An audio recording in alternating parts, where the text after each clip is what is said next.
Welcome, everyone, to the April 25th Eugene City Council meeting. Welcome to everyone here and at home. First up is the public forum. The public forum is an opportunity for individuals to speak to the City Council on any city-related issues, except for those items which have already been heard by a hearings official. What? They can't hear. Oh, nothing? All right, then better? Yeah. All right. A hearings official or are on tonight's agenda as a public hearing. Each person will have 3 minutes to speak. When you come to the podium, please give your name, city of residence, and for Eugene residents, your ward if known. The timer and lights indicate the time you have to speak. The red light indicates the end of 3 minutes. We have 36 people signed up to speak. First up is J. Norton Cabell, followed by Ralph McDonald. Mayor Piercy, members of the council, my name is Norton Cabell.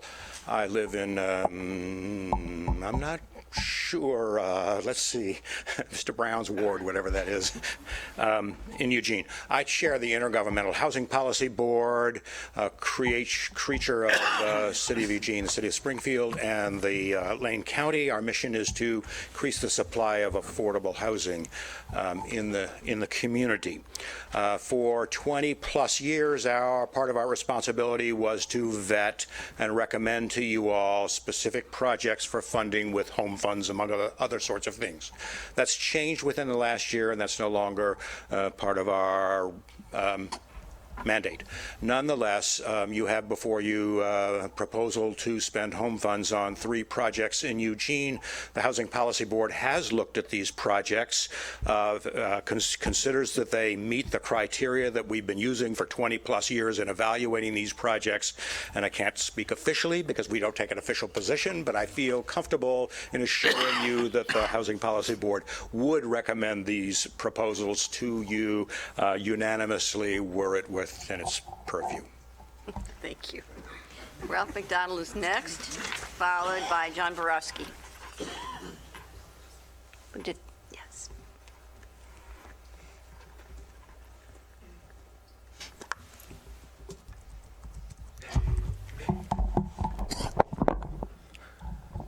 Mayor Piercy and City Council, I'm Ralph McDonald, and I'm Vice Chair of the Sheena Neighborhood Association, formerly the Crest Drive Neighborhood Association. I live in Betty Taylor's Ward 2.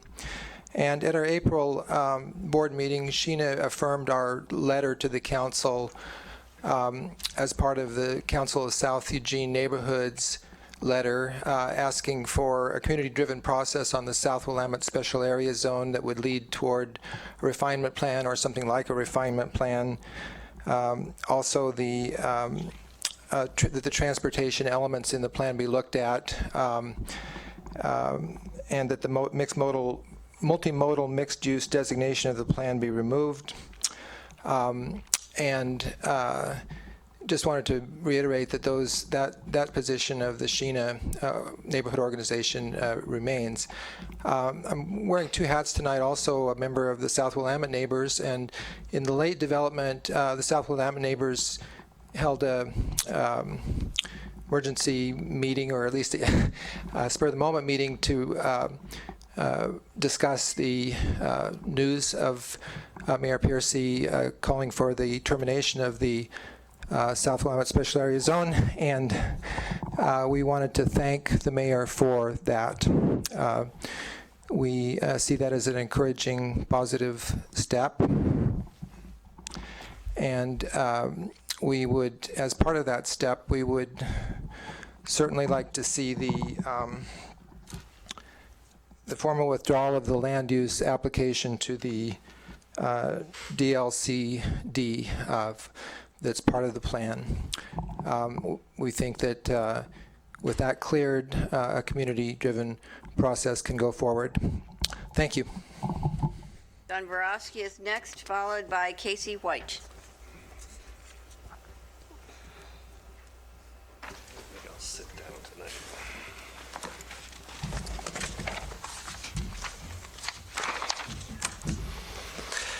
Good evening, Madam Mayor and City Council. My name is John Borowski, and I'm addressing you tonight as a member of the Eugene Planning Commission.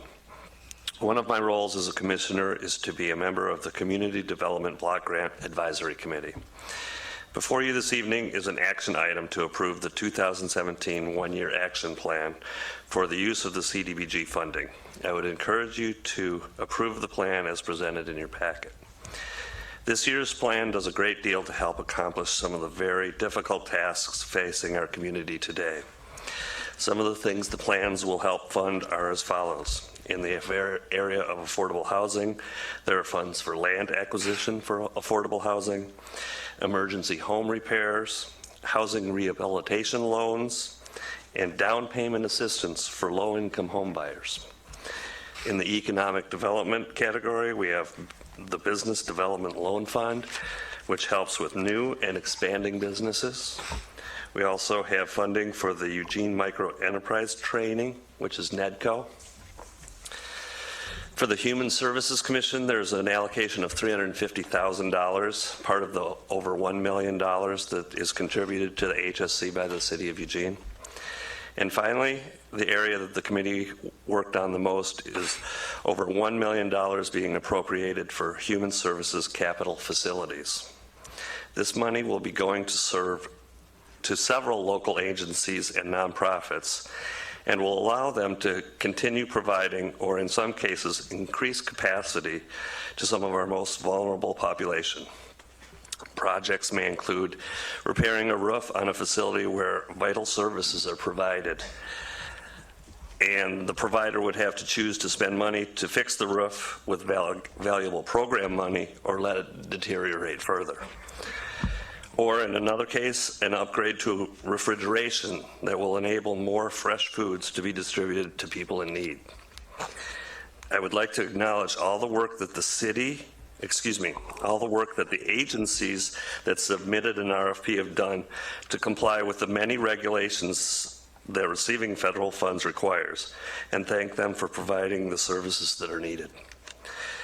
I would also like to thank Stephanie Jennings and Nicole Nowak and the rest of the staff for bringing an innovative approach to helping the agencies navigate through this rigorous process. We hope that this year's strategy will result in a more efficient use of staff time and resources, both by the city and the agencies serving the community, which will help us with our overall goals outlined in the action plan. Thank you. Casey White is next, followed by Tom Mulhern. Hello, Council. Thank you for the opportunity to speak tonight. My name is Casey White, and I live in Junction City. I, with my partner, Jeff Brody, operate Lonesome Whistle Farm. We are 11 miles from here on River Road. We grow beans, grains, and popcorn, and fresh milled flour. I'm here this evening with my fellow farmers of the downtown Lane County Farmers Market. It is an essential part of our community. It is recognized nationally as one of the highest quality and most beautifully displayed, also the most diverse markets in our city, for a city of its size. I receive comments every week from customers at my market stand and from locals and tourists alike. They absolutely love our farmers market. It is truly the best feature of our town. For years now, we have been bursting at the seams at our current site. We make the most of it and continue to blow minds each week regarding the variety of healthy foods that our community can produce, but we are running out of space. The Lane County Farmers Market provides a retail home for 80 local farms, and we are provided access to thousands of local food buyers each week. But we are simply at capacity. We also have accessibility issues, and we need a more family-friendly space. The plan for using the butterfly lot would keep the farmers market in the heart of the downtown and also keep it in its original location where it began 100 years ago. We desperately need to provide an enhanced space for our customers, but also to provide a space for young and beginning farmers to pursue their agricultural endeavors. This winter, my husband Jeff and I had the pleasure of visiting the Olympia Farmers Market. They have a permanent covered market with many amenities like permanent stalls, refrigerators, pastry cases, lighting, and plenty of electricity. Olympia has a population of 50,000 people, and their site is infinitely better than what we have currently in Eugene. In the first year of the Olympia's new covered farmers market site, vendors' sales more than doubled, and several offshoot businesses popped up alongside it. With the support of all of you and the support of our larger community, we can create an amazing site that does justice to the hard work that our farmers do each day. Our city deserves an improved market venue in the heart of downtown to honor its strong agricultural history and its amazingly bright future. We also want to thank the council for setting aside the $500,000 of funds to improve for our future site. Please give us your support for an improved site at the Butterfly parking lot. Thank you very much. Thank you. Tom Mulhern is next, followed by Joseph Newton. Good evening. I'm Tom Mulhern, Director of Catholic Community Services of Lane County, and I'm here tonight to speak in support of the Community Development Block Grant proposal before you, particularly the nonprofit capital projects section, which benefits a number of local nonprofits, and it's just been a really creative way for the city to support the infrastructure of nonprofit services. This year, in our case, we've applied for funding to put in a freezer and a cooler for the food distribution program at our food distribution program there on West 6th Avenue. We provide food assistance there to more than 10,000 low-income Eugene residents every year, and working in cooperation with Food for Lane County. And in fact, we are the largest distributor of the food collected by Food for Lane County here in the metro area. The amount of fresh perishable food coming to us through the Food for Lane County network is projected to increase by 50% over the next 5 years, while the amount of non-perishable cans and boxes is projected to stay the same. So it's wonderful to get fresh, ready-to-eat food. Our customers love it, but it does create a need for more cold storage, which is the nature of our request. I want to tell you about a lady who came in looking specifically for fresh, ready-to-eat things a couple of months ago. She was living with her 3 children and her mother, and the 5 of them were at that point living in their car because they had lost their housing, and they were in that awkward, painful, stressful state between living someplace and living someplace else. And so they needed food that didn't have to be stored, could easily be prepared and served, and we were able to provide them with a good supply of these kind of food items. And the woman was so grateful, she broke down in tears. She was so stressed out by the tremendous stressful situation of trying to raise a family and living in a car. And that's just the kind of thing that happens every day at Catholic Community Services. And we're honored to be in this community, to be able to help residents when they're struggling, and to do so in partnership with the City of Eugene. Thank you. Thank you. Joseph Newton is next, followed by Leanne Adelia.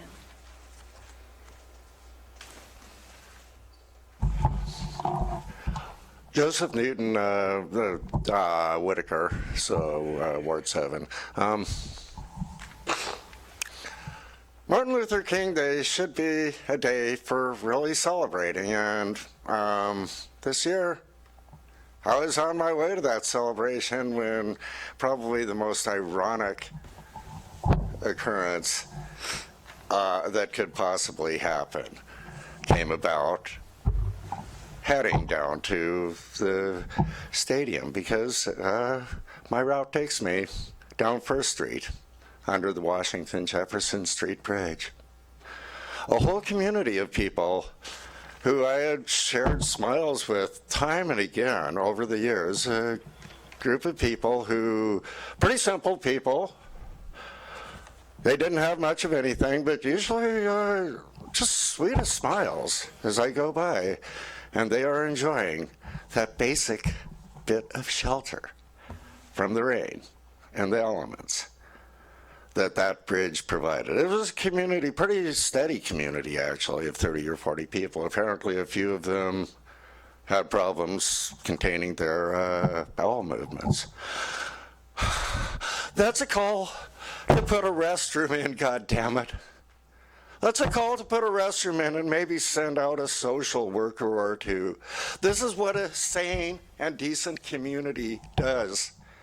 When you have a community of absolutely vulnerable people and a few need restroom facilities and can't walk the 200 yards down to.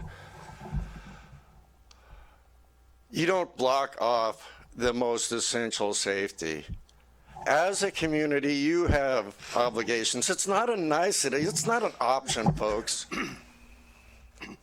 It's your obligation under the federal Constitution. It's your obligation under international law. And it's your obligation under basic decency. I have to remind you that most people in this community ascribe to one of the three branches, Judaism, Christianity, Islam, the people of the book, all of whom recognize the book of Genesis, all of whom recognize the story of Sodom. There is a fate, and a rightful fate, for those communities who oppress the poor and the traveler, and that is the fate of Sodom. It is the fate of destruction. A community that oppresses those who have nothing has no rightful claim to safety. Leanna Delia is next, followed by James New. Good evening. Thank you for staying late to listen to us. I appreciate it. I'm Leanna Delia, homeless recently from Roseburg. I got to tell you, Roseburg's a mean little town if you're homeless. I lived there 30 years, and I couldn't hack it there. We moved here because we thought we'd maybe have more of a chance up here. Indeed, we have. We've been treated with kindness, generosity, and a lot of forbearance. We're fortunate. We have a camper. I agree with Joseph. The need for facilities to get cleaned up is dire. You know, if you're not mentally ill when you're homeless, it doesn't take long before you start feeling kind of shocky and weird. Your self-esteem and your self-respect goes down because you can't get washed up. You start to stink. It's hard to find receptacles to, well, I've given up recycling except for, cans that are worth money. But to find places to put plastic and all the things I did before when I had a home, I don't do anymore. I just carry my little bundle. Every time I see a trash can, I get rid of it. So I don't know what the answers are. I'm just moved here. I'm really grateful for the time, and I can tell that you're genuinely concerned. The wave is coming. The summer is only going to bring it on more. If we can just get some help to some of these people who don't have any hope at all, I can't imagine what it's like to have the bridges closed off and not be able to be dry when it's been raining like this. It's really rough. So thank you for the kindness and generosity of Eugene, and thank you, Catholic Services. You've been feeding us. And I appreciate it, and St. Vincent de Paul. So thank you, and good luck with this problem. We'll do what we can. James New, followed by Dana Jo Cook. My name is James New. I live in Ward 7. Mayor and Council, thank you for the opportunity to speak. I have the greatest respect for the 21 young people who have filed a lawsuit with the U.S. government and federal court, because for more than 50 years, the government has known fossil fuels have contributed to climate change, has failed to implement plans to phase out greenhouse gas emissions, and has provided incentive for consumption of fossil fuels. The plaintiffs maintain all governments have a duty under the public trust doctrine to protect the public from present and future carbon dioxide emissions that would pollute the atmosphere and lead to climate change. The Eugene Municipal Charter states councilors shall treat their office as a public trust. In July of 2014, the City of Eugene adopted a climate recovery ordinance that would reduce community-wide fossil fuel use 50% from 2010 levels by 2030. By 2020, all city-owned facilities and city operations shall be carbon neutral with assessments and progress goal reports to the public. I applaud the mayor and council for adopting this ordinance. Part of the follow-up on the climate recovery ordinance was for analysis and assessment of trends in current energy use for the community. This assessment would have reflected the increased trend of crude by rail shipments on the Union Pacific tracks through Eugene. In September of 2015, Fire Chief Grove submitted a report to Council at the direction of Council Surratt on the increase of crude by rail in Eugene. I thank both Ms. Surratt and Chief Groves for the follow-up on this topic. This response to the crude by rail issue was initiated by a citizen inquiry. The United States Congress has not implemented the 1990 policy option for stabilizing climate or the 1991 Congressional Office of Technology assessment to reduce the nation's CO2 emissions. I ask that the City of Eugene formulate an ad hoc committee to see that the goals are met and report progress assessments to the public as was adopted in the Climate Recovery Ordinance. Our generation should be taking the charge on climate change reduction for a better future for generations to follow. Thank you. Thank you. Dana Jo Cook is next, followed by Arwen Moss Despain. Hi, I'm Dana Jo Cook. I live over in the Fairfield neighborhood. I guess that's Ward 7. I've worked with the unhoused advocacy groups in Eugene going on 5 years. Everything from handing out burritos at the camps to sock and tarp drives. And I know many of our unhoused community members by name, and they know mine. I wanted to speak today in honor of one of our Eugene citizens who died on Saturday at the park next door to my house. I was in my backyard gardening when I heard the most fearful guttural yell that will stay with me for the rest of my life. A man had collapsed. He was unresponsive. He stopped breathing. We couldn't find his pulse. While one of his friends started CPR, another called 911, and the EMTs arrived. They did CPR on the man for about 15 to 20 minutes, trying to save his life. His 4 friends cried and watched on, and I comforted them the best that I could. They told me that their friend, whose name was Art, had been battling a chest infection, taking antibiotics. His death was very sudden. His body laid there for 3 hours waiting for the medical transport team to arrive. Despite the way that the EPD and the media portrayed the man's death, implying that he was just a transient, not from our area, that he was drinking in the park, I was there before he passed, and he was not drinking. He also has been a member of our community for quite some time. His death, I feel, was a direct result of his inability to find shelter out of the rain so he could fight his illness. Closing off dry places with fences and not making more camps for people to get out of the elements, not letting people rest, not putting our tax dollars to building shelters. These are the reasons people suffer and die. And the trauma of his death will stay with me and his friends and his family for a long time.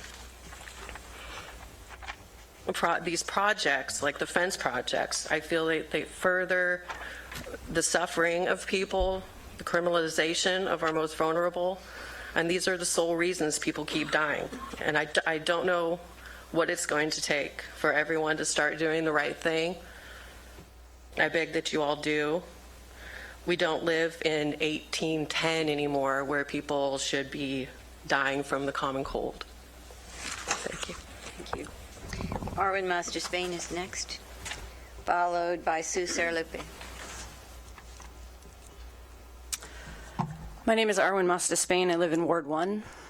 I work for OHSU serving medically fragile children in Lane County, and I volunteer for Occupy Medical, although my comments tonight are my own and don't represent either of those organizations. I'm here to address 2 subjects, the first being the anti-homeless fences, and the second being the importance of showing solidarity with Oregon's Asian community and addressing comments by Commissioner Stewart about Vietnamese immigrants. First, I'd like to say a word about solidarity. Even if we don't agree on the issues, I'd like to think that we have shared some kind of common agreement about the value of basic human rights. And I've listened with great interest to Greg Evans when presenting Occupy Medical with the Human Rights Award, and to our city manager when he spoke to the MLK crowd after the march, talking about the city's efforts to further MLK's dream of equal opportunity for all. And certainly, I think there are some meaningful projects that deserve recognition because they actually lead to stability and rehabilitation and empowerment and betterment of our community members rather than marginalization. I need to say quite bluntly that you cannot be in solidarity with human rights while allowing those fences to go up. For those of us who work hard to reduce the symptoms of exposure, sleep deprivation, malnutrition, and neglect amongst our unhoused neighbors, it's hard not to take those fences personally. I just learned that 20,000 or more are now slated for more fences. And honestly, it makes me question what you all value most. Similarly, I think a real commitment to human rights includes listening when a community steps forward to address racism in your ranks. Racism is an unfortunate part of our culture in Oregon and across the U.S., and solidarity means taking it really seriously. Even if you don't understand or agree, I think if you value human rights and equal opportunity for all, then it includes standing hand in hand with Oregon's Asian community and saying, I'm listening, I'm learning, how can I support you? Instead, I've heard a lot of minimizing and reinterpretation, kind of general dismissal by our mayor and others in the media. Again, it makes me question what you value most and who you are representing. My grandparents taught me to stand up for what's right, even if it's uncomfortable, and I will say I'm very uncomfortable talking to you all. These issues are important to me, and I think many people in this room, so I hope you are listening. More importantly, I hope through your actions that you will show solidarity with all of our efforts to improve equal access for all in this community. Thank you. Sue Sarah Lupe is next, followed by Crystal Webb.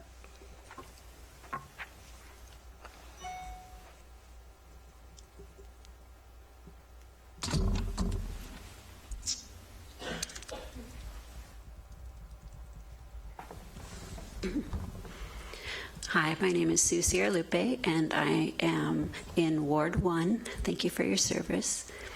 I also want to thank Representative Zelinka for coming by for that tour. It was really fun to show you around. And when you were there, you may have noticed other rescue groups that we were working with, Catholic Family Services or Catholic Community Services were there giving breakfasts, and Food Not Bombs were there.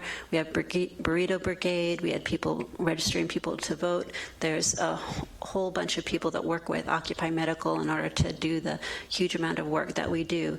We are still keeping within our 4-hour period of giving medical help to folks, approximately 40 to 60 patients served every single Sunday, and that's about as many as we can jam responsibly into that period. So, but we're doing our best in our hospitality tent, which you noticed there was a long line out there. We had been saying that we serve approximately 150 to 200 people food, and we give them hygiene services. And as of the beginning of this month, Springfield, they passed the anti-kindness ordinance, in which if you give something to someone who is panhandling, you can get a $50 fine. As soon as that passed, our numbers in hospitality shot up. They went to 250 people that we're feeding, and people are coming to us hungry. And last Sunday, 297 people that we are feeding. That's going to continue. And I don't know how to do this. According to the pattern that we see with higher hospitality numbers for hungry visitors, this indicates that the following month we will be seeing an increase in patients for malnutrition-related issues. So one of the things that we also say at Occupy Medical is a roof is good medicine. And not only it saves people from exposure, but the fences that have gone up is particularly targeting a group of unhoused women who chose that spot to safely keep themselves from predation. They are now being forced to sleep by the river, which is not safe. With those fences, we are going to see more people come to us with exposure issues, UTIs, because they're in a place where there isn't water fountains, they don't have access to bathrooms anymore, increase infections because they don't have places to wash up anymore. It's making rescue operations like ours taxed out. Please rethink this. Crystal Webb is next, followed by Madeline Smith.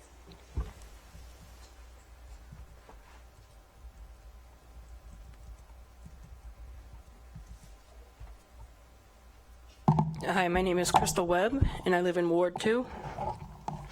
Our unhoused citizens are living under circumstances many of us may never be able to relate to. Maybe we should all be blamed for criminalizing our most vulnerable community members. While we are all too busy pointing fingers, human beings are dying. It's time we found some common ground to work on real solutions. Building fences is not a solution. It is not compassionate, nor is it innovative. In fact, quite the opposite. Building fences only ensures that a bad situation will worsen. It is crucial that we learn to work together as a community to find better ways to help our fellow citizens. And in that spirit of community, Voices United for Humanity and Badass Freedom Fighters invite you all to break bread with us Thursday, April 28th from noon until 2 p.m. Lunch is served every Thursday at First and Washington by the fence. So hopefully it doesn't rain because we will not be able to seek shelter. We would also like to extend that invitation to everyone in this room and everyone at home watching. Thank you. Madeline Smith is next, followed by Todd Kieser.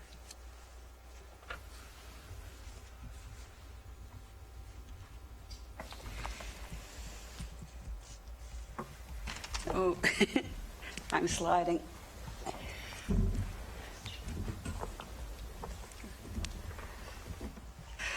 Hello, my name is Madeline Smith. I live at 594 West 11th Avenue, and I've lived there since 1979, feeling safe.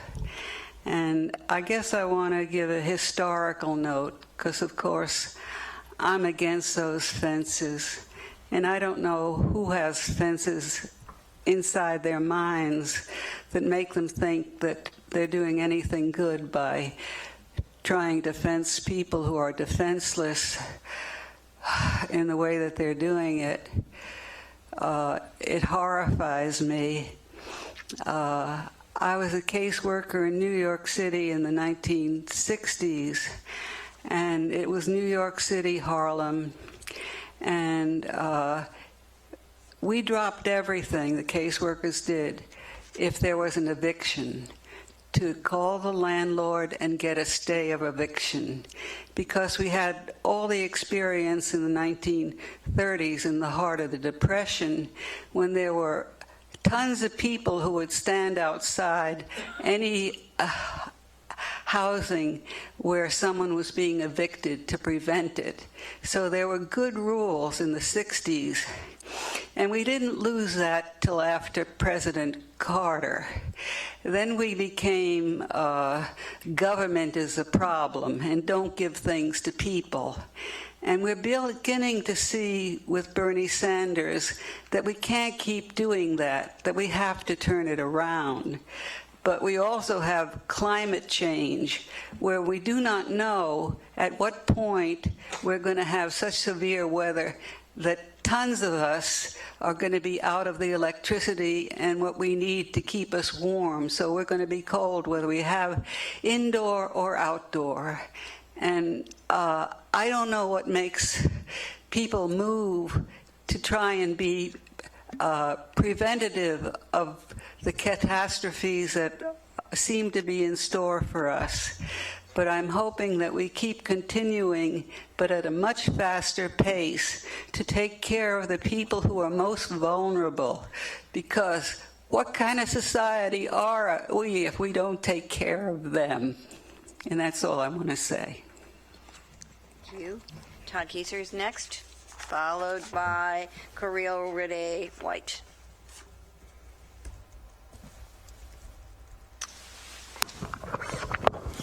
Hi, my name is Todd Kieser, and I'm in Ward 4.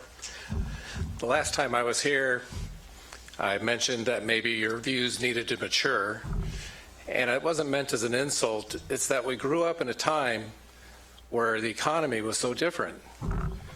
As was just mentioned by Madeline, things have changed so drastically as far as the social services available for mental health, the minimum wage and how far it doesn't go anymore, the housing costs, medical costs.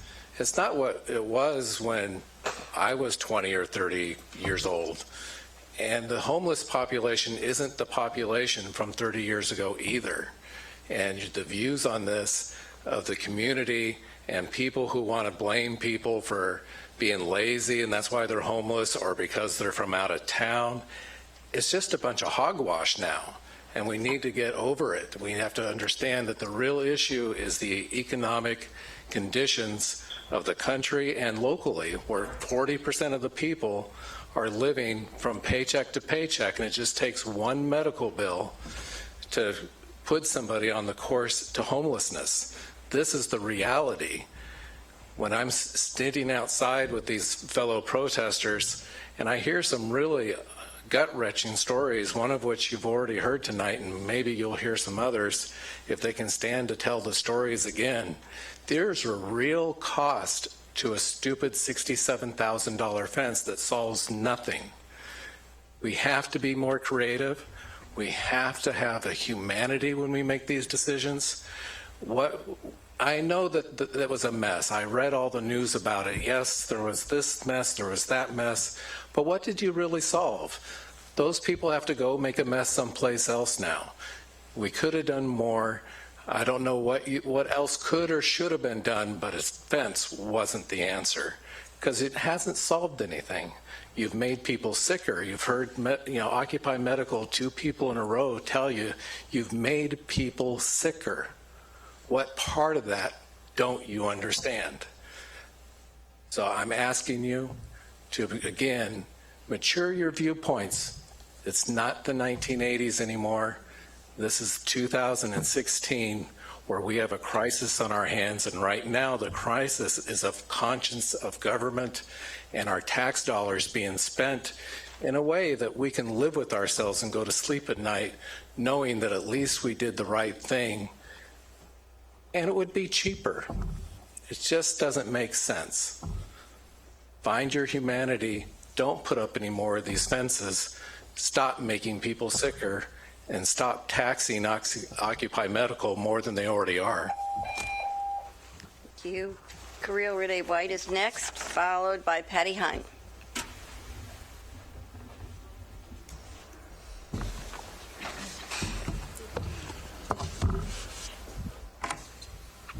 Good evening, Council, Mayor. I'm in Ward 2. My name is Corey Already White. At the public forum, there seems to be sometimes an invisible divide between the speaker and the council, where the speaker stands here testifying as to what you should do or what he and she does that you don't do. But the fact is, when it comes to the climate crisis, we're all in this together. Together we face one enemy, an enemy born from a system premised on the control and exploitation of our planet and its resources, an enemy unlike any before it, one that cannot be neutralized with a drone or imprisoned, one that we cannot flee from or reason with. As I see it, we only have 2 options. We can either ignore it and just hope our prayers are answered, or we can fight it. We can reject a broken and soulless system in favor of a new one. The faceless enemy attacks us with weapons drawn from our own atmosphere, yet weapons in an atmosphere we cannot control. This crisis is confounding and its scope is paralyzing. And in this fight, we've been guaranteed no victory. I want to share a passage from a book I read this weekend, written by Ta-Nehisi Coates, Between the World and Me. It's an autobiography/history lesson written by the author directly to his teenage son. In pulling from this work, I make no comparison between my testimony here tonight and the scope and the magnitude of Coates' work. I mean only to share an edict that Coates says is, quote, key to all living, and directly deals with the importance of togetherness and control in the face of potential defeat. Talking about the wisdom in the streets, Coates writes, I think now of the old rule that held that should a boy be set upon in the streets, his friends must stand with him and they must take their beating together. I now know that within that edict lay the key to all living. None of us were promised to end the fight on our feet, fists raised to the sky. We could not control our enemy's numbers, strength, nor weaponry. Sometimes you caught a bad one. But whether you fought or ran, you did it together because that is the part that was in our control. What we must never do is willingly hand over our own bodies or the bodies of our friends. That was the wisdom. We knew we did not lay down the direction of the street, but despite that we could and must fashion the way of our walk. I love that. We must fashion the way of our walk. And indeed we must. Thank you. Thank you. Patty Hine is next, followed by Lori Powell. Hi, I'm Patty Hine. I live in the county and consider Eugene my city. I'm here on behalf of 350 Eugene. 350 is the parts per million of carbon dioxide in a livable atmosphere. When I was born in 1956, the parts per million were 314. They are now 404 and rising. I'm just keeping personal track. Thank you again for passing the one-of-a-kind science-based climate recovery ordinance back in July of 2014. We are always very proud to be in the audience like we were on Saturday at a workshop at OSU when a presenter from the Oregon Environmental Council described the amazing work you did to pass this reality-based binding plan to bring our community's emissions down to livable levels. We are delighted that with Alan Zelenka's leadership, we can look forward to more information on the ordinance's implementation. We know these things take time. We know our city staff is working at all levels to incorporate steps to bring emissions down. It is slow, but we expect that it is sure. I'm just speaking out tonight to remind council and staff that the window of opportunity to avert the worst effects of climate is rapidly closing. The Paris Climate Accords have now been signed, but I remind you, even if all the voluntary reductions of these countries are made, these only add up to 1% of that which is needed to keep us below catastrophic situation. So we believe that it's a people's movement that will lead the transition to a 100% renewable energy economy. It's already well underway. The Stanford study last year laid out that we have the necessary technology, and it's totally possible, but we are lacking political will. We believe that many cities can make this energy transition. They are leading it, because often our state and federal governments do not lead as they should with the speed that they should, if at all. Our work at Eugene's 350 chapter is to educate and activate our citizenry because we think Eugene is the finest city in the world. We are proud that we are a leader. We want you to keep up the good work. We really have no time to lose, and the kids are counting on us. Thank you. Lori Powell is next, followed by Amanda McCluskey.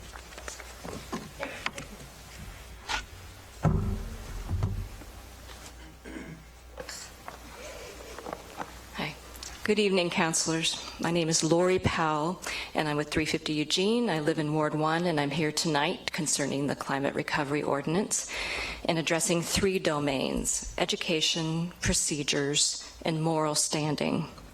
First, education. We applaud the council for taking the time to learn more about the climate science that is the foundation of the CRO. Let's add to this list of key concepts, such as those that Patty mentioned, the difference between 350 parts per million of carbon versus 400, which is where we're at right now.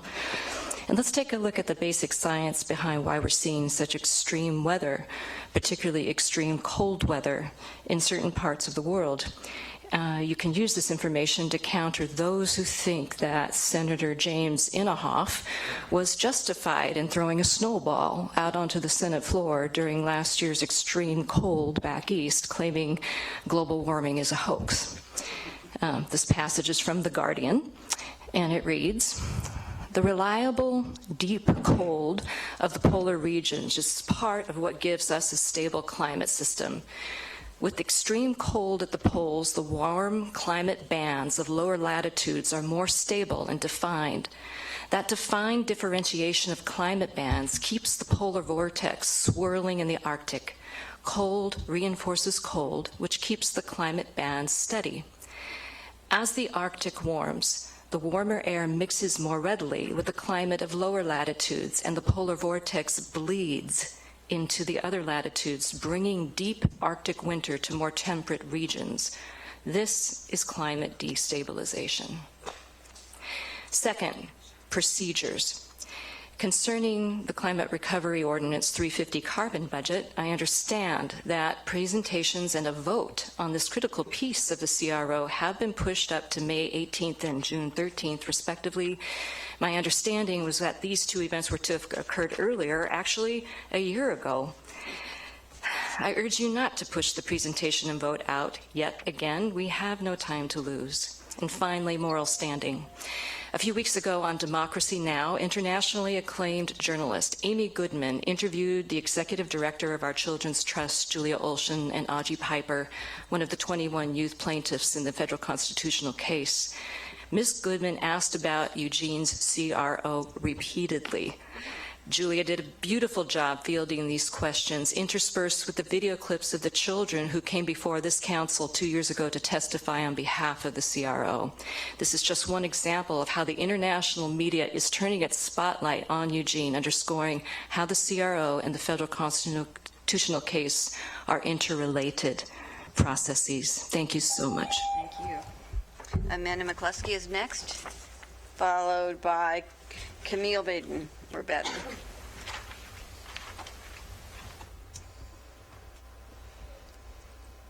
Good evening. My name is Amanda McCluskey, and I'm Program Director at HIV Alliance in Eugene. I'm speaking today to ask for your support of NEDCO's CDBG application. So at HIV Alliance, we provide support for households, for people living with HIV in 11 counties in Oregon, but specifically here in Eugene. We provide case management, medical case management, which includes access to a case manager, a nurse, a pharmacist, and other support staff, employment specialists, etc. Our programs help households who are living with HIV manage the disease and also deal with the poverty that often comes hand in hand for our households who are living with HIV. NEDCO has applied for the CDBG funds to purchase 4 units of housing, which they would prioritize for our households who are living with HIV in Eugene.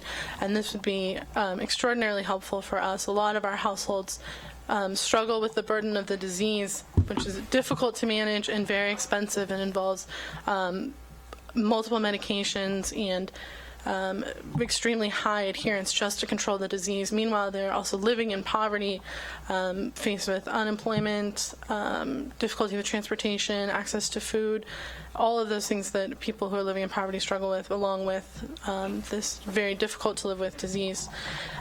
So these 4 units would be extraordinarily helpful for us to have for our households who are living with HIV, and to stabilize, to access NEDCO's asset building programs, along with our stabilization services to help our folks manage their disease and decrease the burden on those households as well as the community as a whole, and move into self-sufficiency and stability. Thank you. Camille Baden.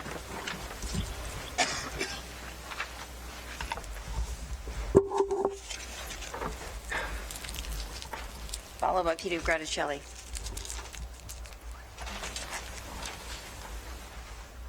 Good evening. My name's Camille Vaden, and I am a resident of Willakinsey Crossing Affordable Housing through Cornerstone Affordable Housing. I'm just here tonight to say there is a desperate need for more affordable housing like the units that I live in.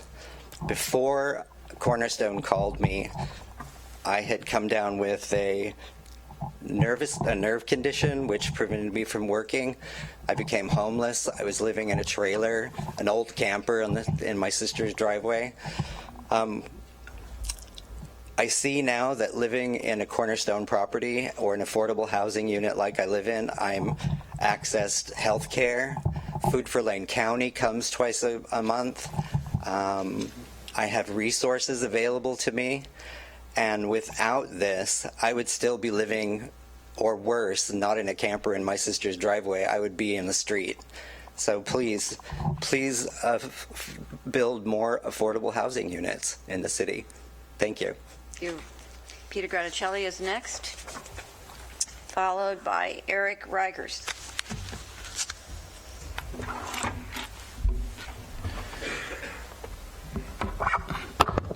I'm Peter Graticelli. I live among the various wards, drift among them, kind of. Yes, I would like to address the interrelated issues of homelessness and climate change. To begin with, there's a lot of interrelated issues. yeah, mostly addressing the audience here as usual. I like this. I'm happy to see others are doing that as well in increasing numbers. So like if you all remember the history of these lands, there used to be some people that lived around here, which I continually remind you all of, a few hundred years ago, who lived in dwellings that they constructed together as a village, and they were just they would gather their food around here, the wapato, bulbs, and other foods that grew around here, and they didn't have homelessness or climate change as issues that would ever happen. And one might argue but in order to sustain our high population and high technology, we can't live like that anymore.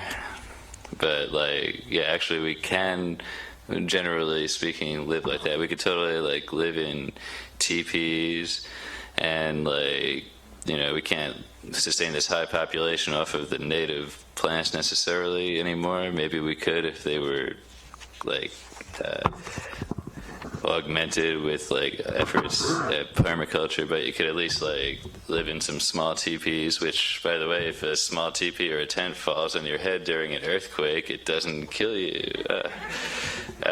It seems like provable housing to me, but it doesn't sustain capitalism and our death march towards climate change.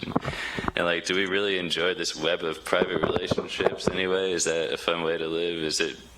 And does it make sense as a society for people to be putting an incredible amount of work into looking for work? Does this not sound stupid? But naturally we have a stupid society here. It's continuing to get stupider as we give the kids Adderall for being kids, and mushrooms are still illegal, so that's going to make us remain stupid for a while. Anyway, I live at Kesey Square next to the Spirit and the statue. Y'all should come visit my house and we'll talk. Eric Reichers is next, followed by Karina May-Williams, or Mac-Williams. Good evening. My name is Eric Reichers, and I live in George Polling's Ward 4. I'm here to speak for the Eugene Chamber of Commerce, specifically in regard to the Chamber's support of the Downtown Urban Renewal District and tax increment financing. We believe Eugene's downtown cultural and commercial vibrancy is reflective of the strength of the city's economic vitality that is apparent to both residents and visitors. As a community, we must prioritize strategic infrastructure investments that create an inviting and safe atmosphere. We know that downtown Eugene is home to many businesses and high-quality jobs, including a large portion of our growing technology sector. In order to continue to grow and support high-wage jobs in our community, it is essential that we invest in the necessary broadband infrastructure that will allow us to recruit and retain businesses and talent to our region. As a community, Eugene prioritizes public spaces in our farmers market. We need a plan that allows us to raise our standards and provide quality public spaces in our downtown core. We support strategic investments in large-scale improvements that provide more than just a facelift to our underutilized public spaces and allows us to show the world the pillars of our community. We strongly support a plan that allows our community to orchestrate a permanent home for the farmers that provide for Eugene.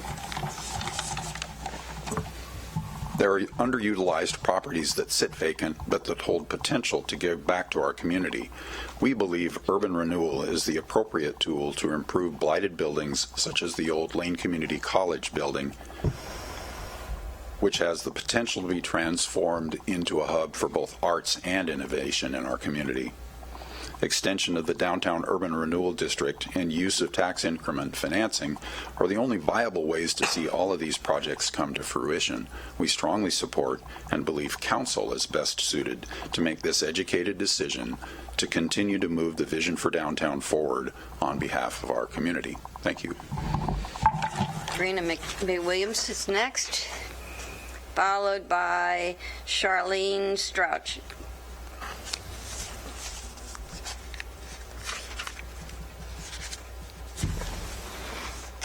Good evening, City Council. My name is Karina McWilliams, and I'm here to talk about the Climate Recovery Ordinance.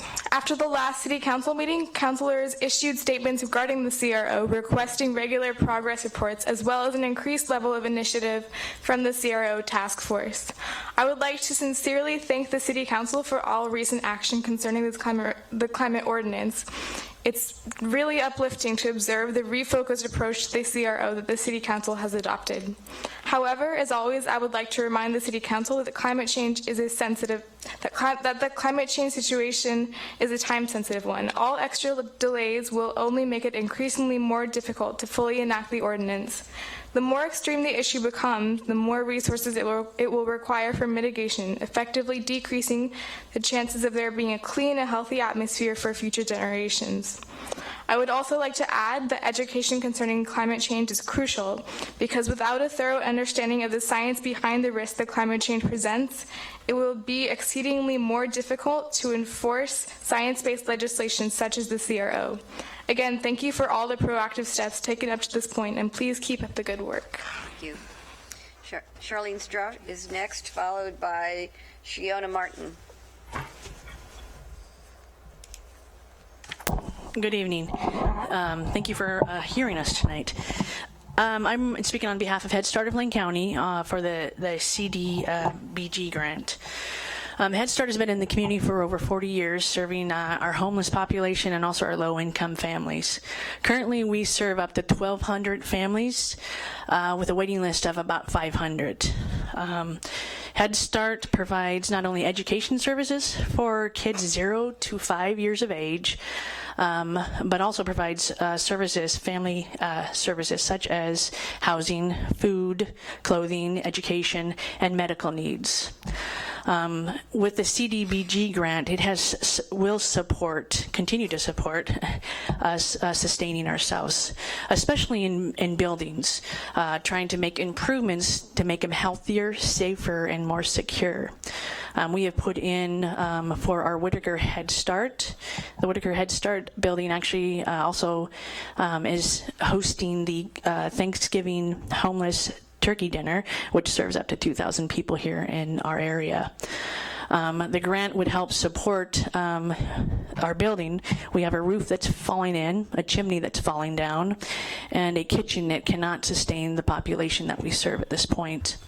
And what we do know about serving our kids, especially with food, is that for some of these kids, this is the only meal they get, 2 meals a day. And we know how important that is for brain function. So I thank you for your consideration on the CDBG grant. Thank you. Shiona Martin is next, followed by Julie Lambert.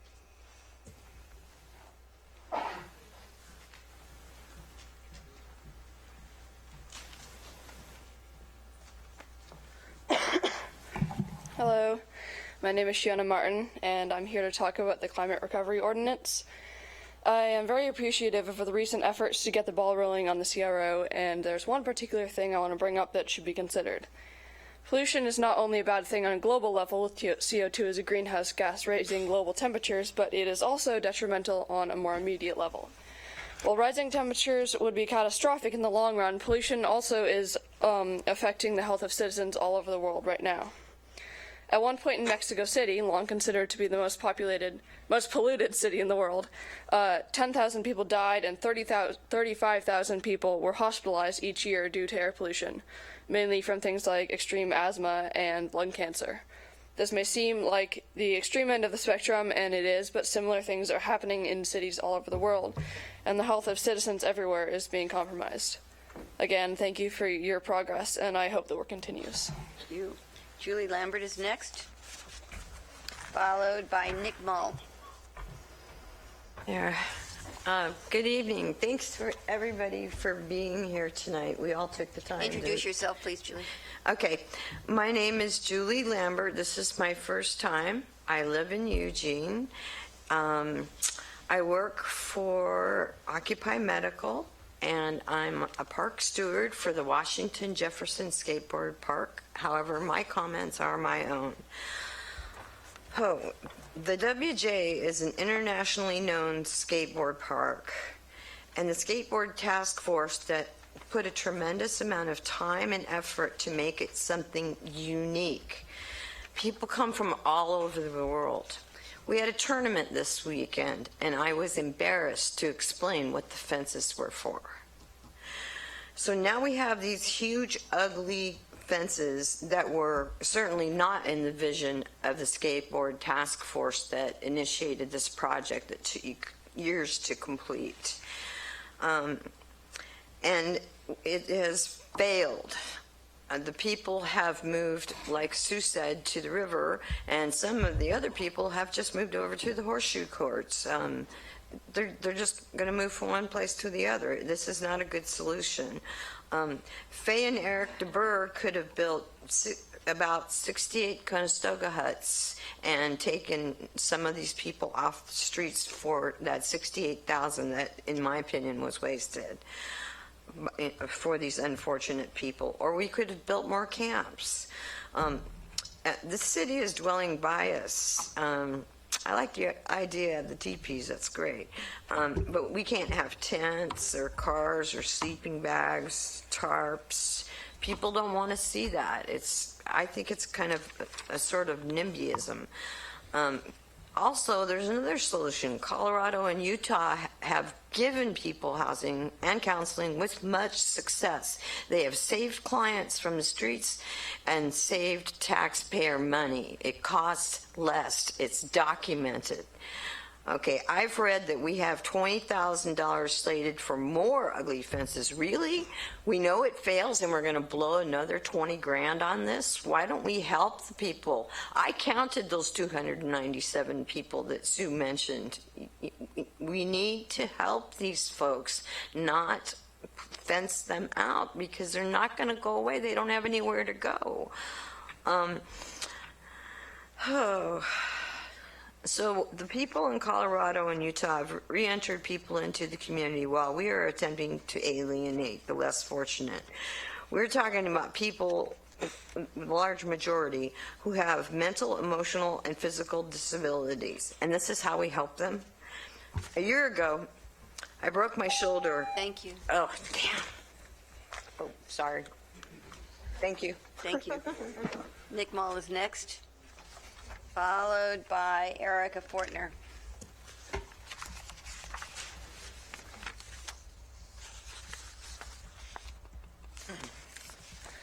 Good evening, Council. I'm Nick Mall. I'm 16. I'm from South Eugene High School's EG350 club. I'm talking about the Climate Recovery Ordinance. 3 years ago, I presented a short presentation to the Council for Spencer Buttes Green Team on climate change, and since then, some progress has been made, but the CRO is the first real big step that the city has made, and I applaud you guys for that, and just wanted to continue to encourage the Council to be proactive in making Eugene a cleaner city. Thank you. Thank you. Erica Fortner is next, followed by Joshua Purvis.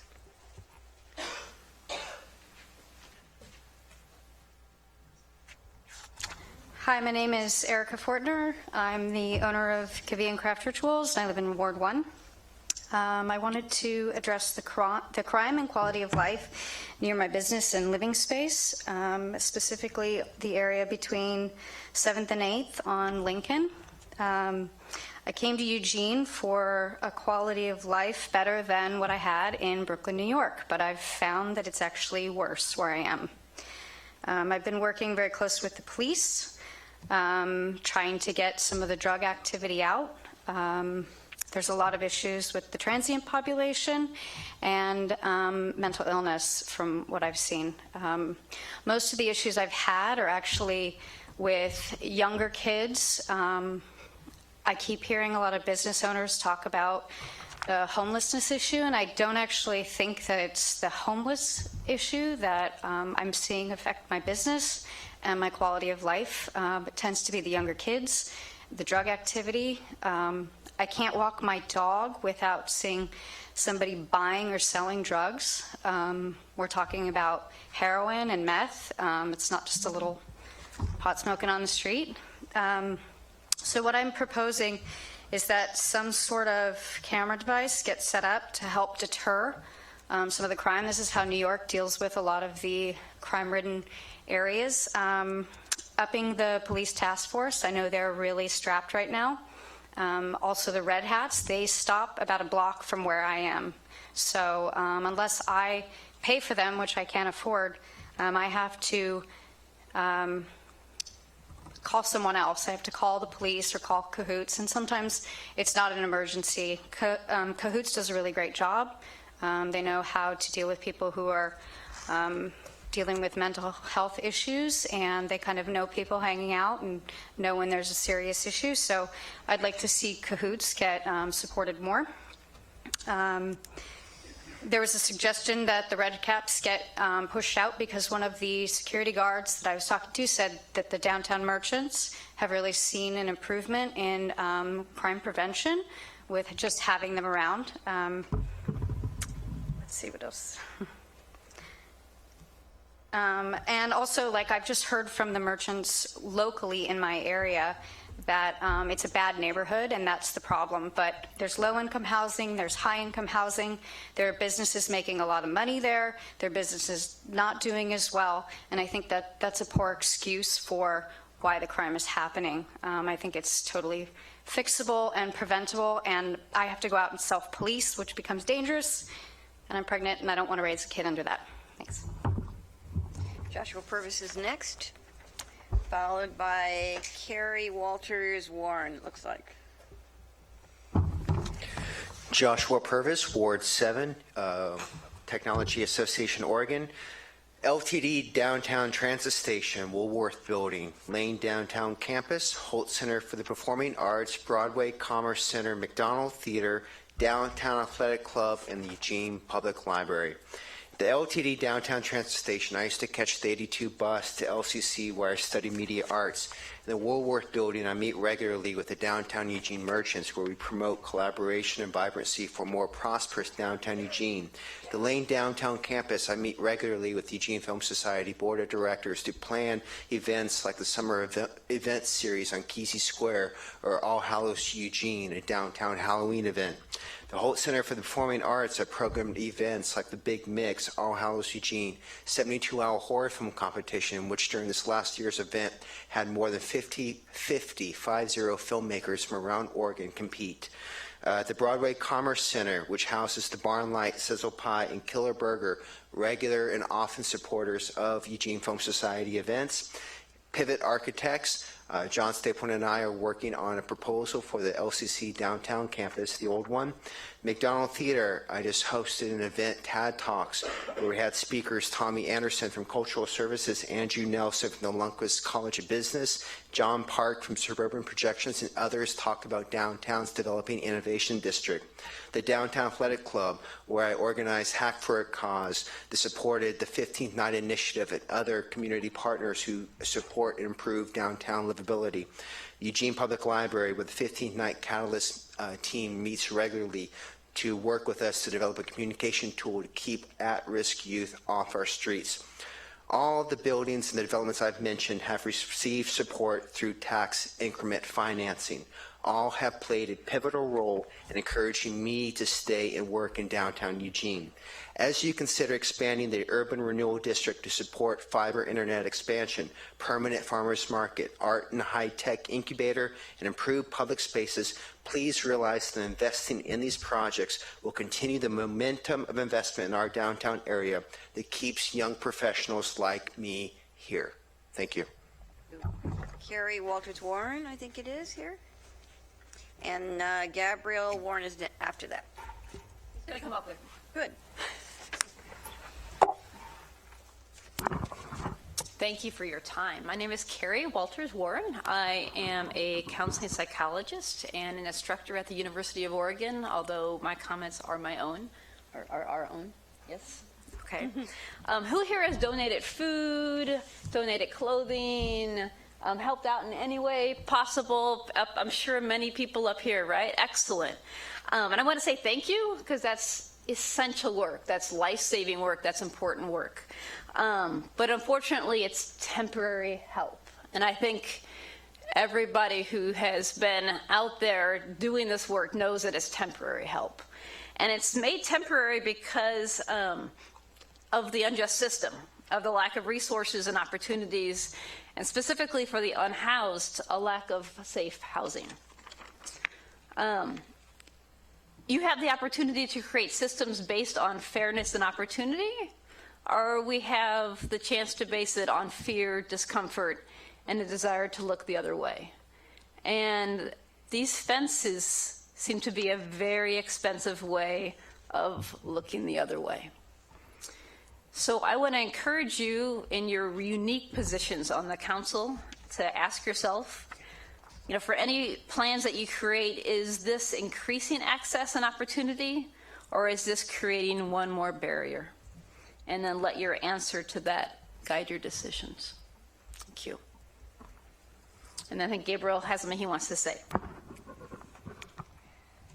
Just wanted to let you guys know that people can die because of these ugly fences. Thank you very much.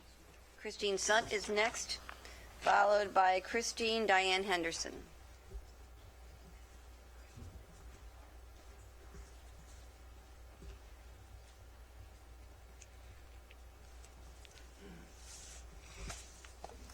Christine Sund, and I'm in Ward 2.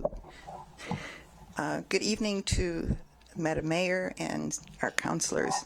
I had originally prepared comments to deal with the audio in this room, but what's interesting is that this is the first time I'm sitting in the back, and the audio is much better in the back. I can actually hear something. I always thought sitting close up would help, but I've learned a lesson. But I'm going to talk about another type of improvement that's needed, and this is in the South Willamette Special Area Zone along South Willamette, the street. We are looking at some really wonderful improvements that are going on our street right now. And this is thanks to the fact that a new traffic signal is being put in. Whether or not we need the traffic signal is another question, but as a result, some utility poles have come down, and it's really, really wonderful to see what can be done without the ugly utility poles in front of us. As I'm walking down the street, however, I see that there are still many other utility poles that need to come down beyond where the traffic signal area stops. So what I'm asking you to think about right now is the effect of those poles and the width of the sidewalk, which prohibits somebody in a wheelchair from passing. It's not just wheelchairs, it's walkers, it's baby strollers, it's the difficulty that those narrow sidewalks impose on many people who would like to be able to walk on South Willamette. I'm thinking that perhaps there's a way to get funding through ADA. It is an issue of accessibility, and I would encourage people who can look at possible grants to think about this as a way to improve access. We're making great strides in providing access for bicycles, but we're still not dealing with the elderly, those people who are challenged physically, and maybe one day I'll be one of them. I'm getting older with every minute. Thank you very much for the work that you're doing, for all that we have accomplished so far. Have a good evening. Thank you. Christine Diane Henderson is next, followed Christine? Perhaps not. Okay. Susan Ban. Oh, you Christine? Yes.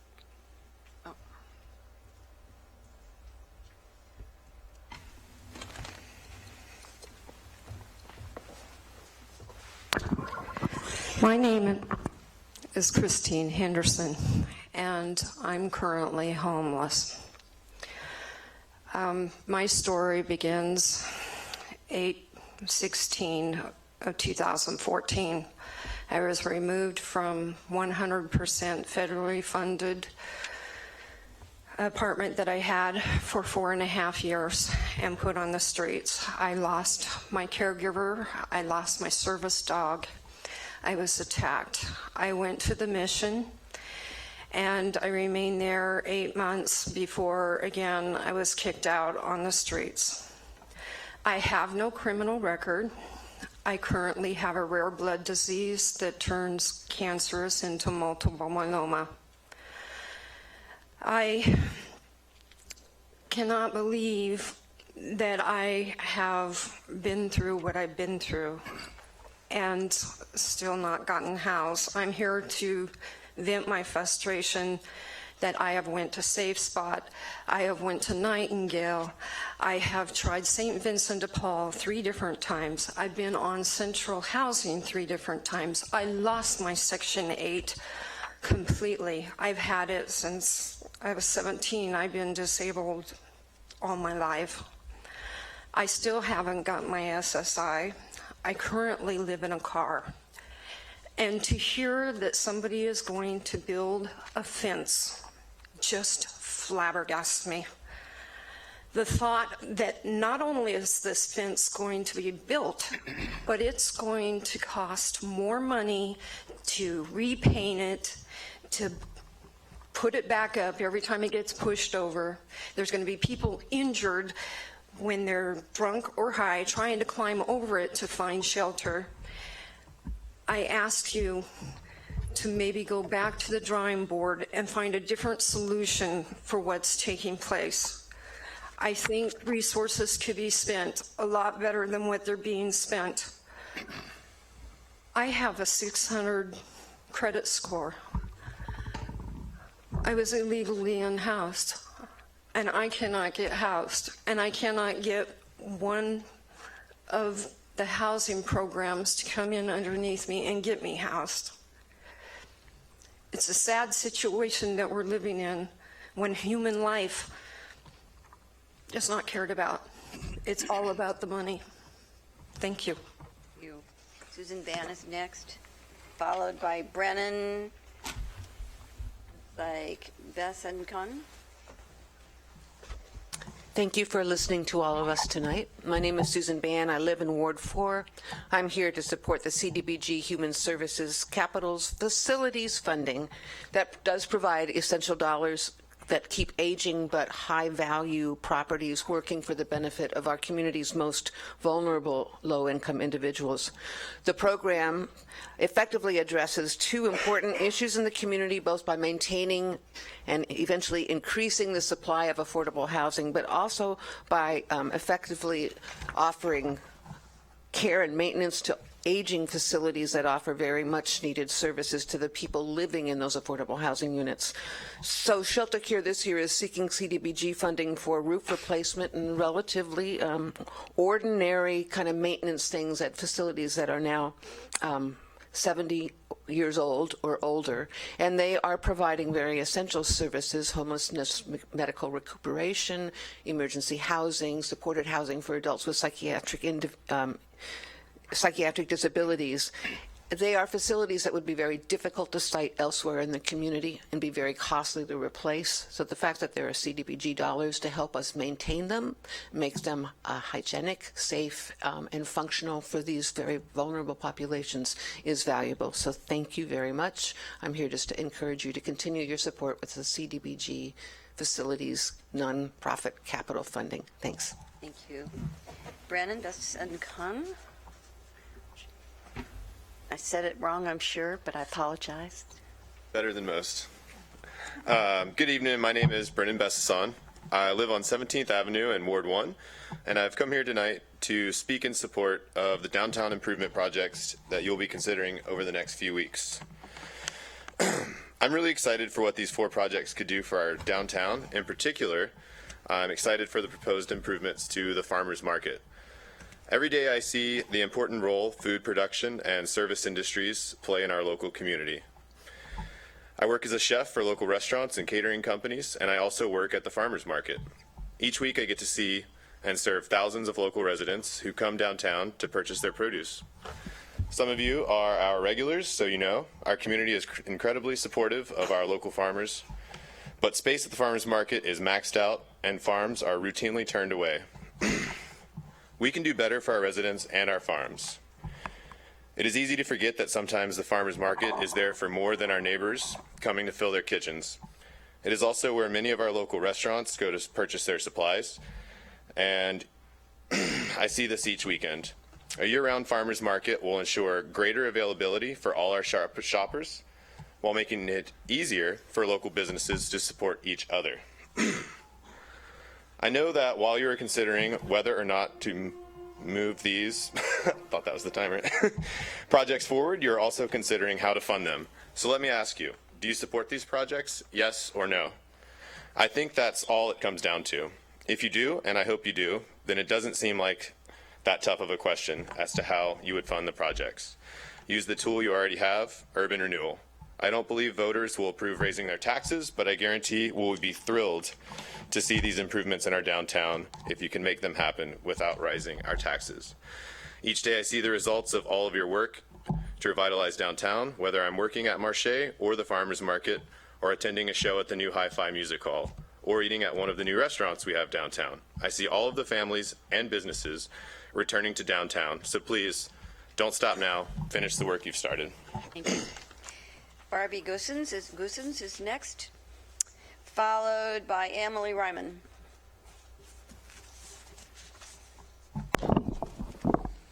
Good evening, councilors and Mayor Piercy. Thank you for the opportunity to speak tonight. My name is Barbie Goossens. I live in Ward 1, and I'm here this evening to speak in support of the downtown improvement projects the council is currently considering. First, though, I want to take a moment to thank Mayor Piercy for all your service these last 12 years. And I would also like to thank Councilor Brown for serving the residents of our ward. I moved to Eugene 13 years ago, and I absolutely love living here. As far as downtown, I recall the pits, the vacant storefronts, and even being able to find street parking whenever I needed it. The past 5 years have been different, though. The pits have been filled, businesses are returning, and downtown is beginning to look like the vibrant city center it used to be. I was excited when I first heard about the improvement projects you're considering. My daughter and I go to the farmers market each week, and we love supporting our local farmers. But the space they use is insufficient, and the current design doesn't serve farmers or patrons well during the rainy months. Upgrades to the market space will benefit local farms, businesses, and residents well into the future and should be considered a direct investment in the health and economic vitality of our community. The park blocks need help too. They need amenities you expect to find in regular parks like bathrooms. Improving the park blocks and other open spaces throughout downtown will encourage more families and local residents to come and hang out downtown once again. I know that while you're looking at these projects, you're also considering how to fund them. And in my professional life, I'm a grant writer for Looking Glass, and so I have a deep understanding of the challenges and uncertainties faced when relying on grants to fund projects. It's my belief that if you really support these projects for our community, there's one good way to go about paying for it, and that's the urban renewal plan. I know that some of you oppose urban renewal, but I ask you to please consider the benefits of these projects and what they can bring to our community. There really isn't another funding option on the table that guarantees these projects move forward. And I ask you to please put these benefits of the projects above your opposition to urban renewal in general. We have some amazing assets downtown that, fortunately for us, past generations and community leaders had the vision to leave for us. I believe that this is our opportunity to do something for the generations coming after us. We don't get a lot of opportunities like this and may not again, and I hope you agree and support these downtown improvement projects moving forward now. Thank you. Thank you.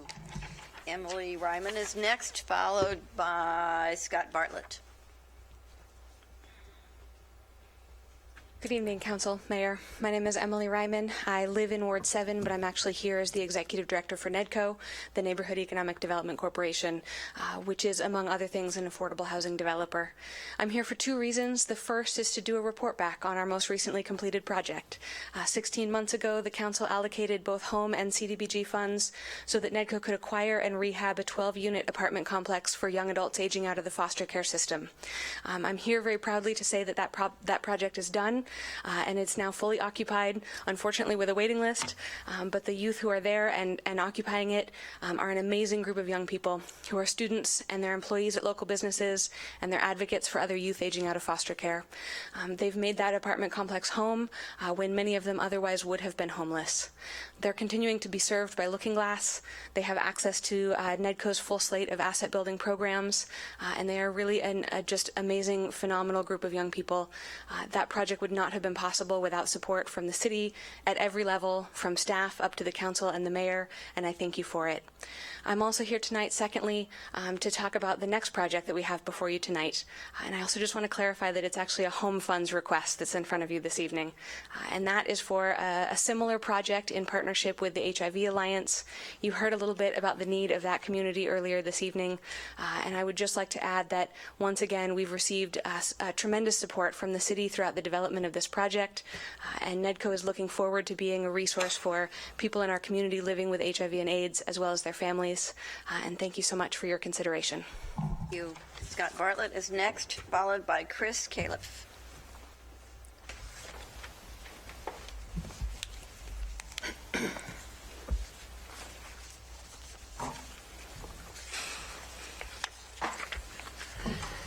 Madam Mayor and members of the council, honorable councilors, I'm not here to criticize necessarily the altered prices for the proposed city council, but I'd really like you to really fulfill your oversight function.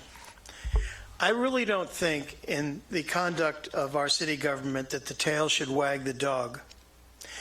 I didn't engage in the big debate about whether we should keep the old city hall of 100,000 feet or replace it. But the argument was that it was seismically unfit, it was necessary to demolish it, and that when the new council would be built, there would be offices for councilors, and it would be seismically sufficient to withstand an earthquake. But all of a sudden I see Jan Bauman on the news saying, well, there'll be no city council offices. I really think that as the city is growing, we see this in LTD, we see the expansion, we just feel it, that the city council will take on a greater and greater responsibility. And I've heard more and more comments about how ultimately it'll be a city commissioner form of government requiring a charter change. Time will tell about that. But if you had offices, and I know it pales in comparison to the tale of two cities and the sad things we've heard tonight, but if you had offices in the new city council, you could have interns, you could have weekly meetings, people would come as a central focal point. And yet, how did that decision come to pass? Who decided that there all of a sudden, regardless of whether you build the $18 million or $17.5 million one, or the extra earthquake protective one at $6 million more, who made that decision? Did this council sign off on it? In fact, did this council sign off even on having a one-year delay in construction? And did this council sign off on the new project? I mean, these are our questions without besmirching or questioning which is wisest. That's your bailiwick. But there's been a lot of vague, unanswered areas. And I really ask you to provide oversight functions. We need you to do that, and we need to hear those answers. I really think it's important because there's a tremendous amount of public skepticism, and that doesn't help the city. And I thank you for your time. Chris Califf is next, followed by Michael Gannon.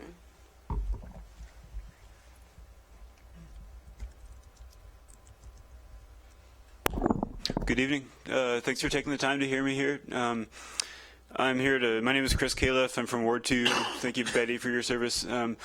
and I'm here to speak about unhoused issues. I was involved in the Occupy movement a few years ago, and I'd like to thank the city for I know that there's been progress made, and that there are more beds available, and there are the car camps, and I know that many people on the city council, I know Mayor Piercy, care very much about this issue. So don't take this as a personal attack, but I had to come down here because of the fence issue, mainly because I'm profoundly disappointed that while we have progress being made on the one hand, on the other hand, there's an incredible disconnect that would spend city money to prevent people from being sheltered, and there's no other place for these people to go. So I feel that you would not treat an animal this way in our society. You don't make human beings sleep under bushes, and if there is a car structure that could provide a little shelter from the rain, and we fence all of those off, it's disturbing to me that our city would do that in the face of the fact that we're perpetually reminded that we don't have the budget to provide more shelter for people. And if budget is a problem, how can we spend $67,000 to prevent people from taking shelter? And I'd like to know whether that $67,000 could, I mean, did anyone call cahoots and ask them what they could do with 67 grand, or Occupy Medical, or a burrito brigade? I mean, there's many good services in this town that are starved for money, and yet $67,000 is being spent in such a negative way. And I have to again remind you, as I did a few years ago when I was with Occupy, that this is a profound class issue as well, and that if there was a disaster in South Eugene and many of those million-dollar mansions came down the hill in an earthquake and we suddenly found hundreds and hundreds of people with no house in South Eugene, do you think that we'd send cops to take away their tents and whatever? You know, do you think that we would not be able to find any kind of shelter to put a whole lot of wealthy people from South Eugene under a roof if they were in sudden disaster? But instead we have an economic disaster that's ground people into the dirt, and those people, because they're poor, they don't get respect, and they don't apparently have lawyers to sue the city when they lose one of their members, like we just did on Saturday. But a death happened there, and it was purely preventable, because if we had housed these people, they wouldn't have died.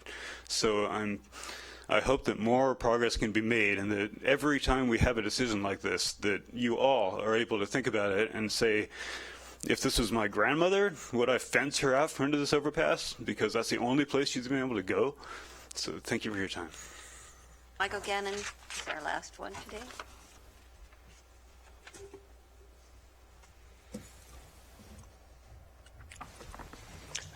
Good evening. My name is Michael Gannon. I live all over the city, and I have for most of the last 50 years. I've even had a number of other projects in the community. Today I find myself, though, wondering if I could try to help the community sort through the $67,000 fence issue, which sort of camouflages some of the other issues that are really around.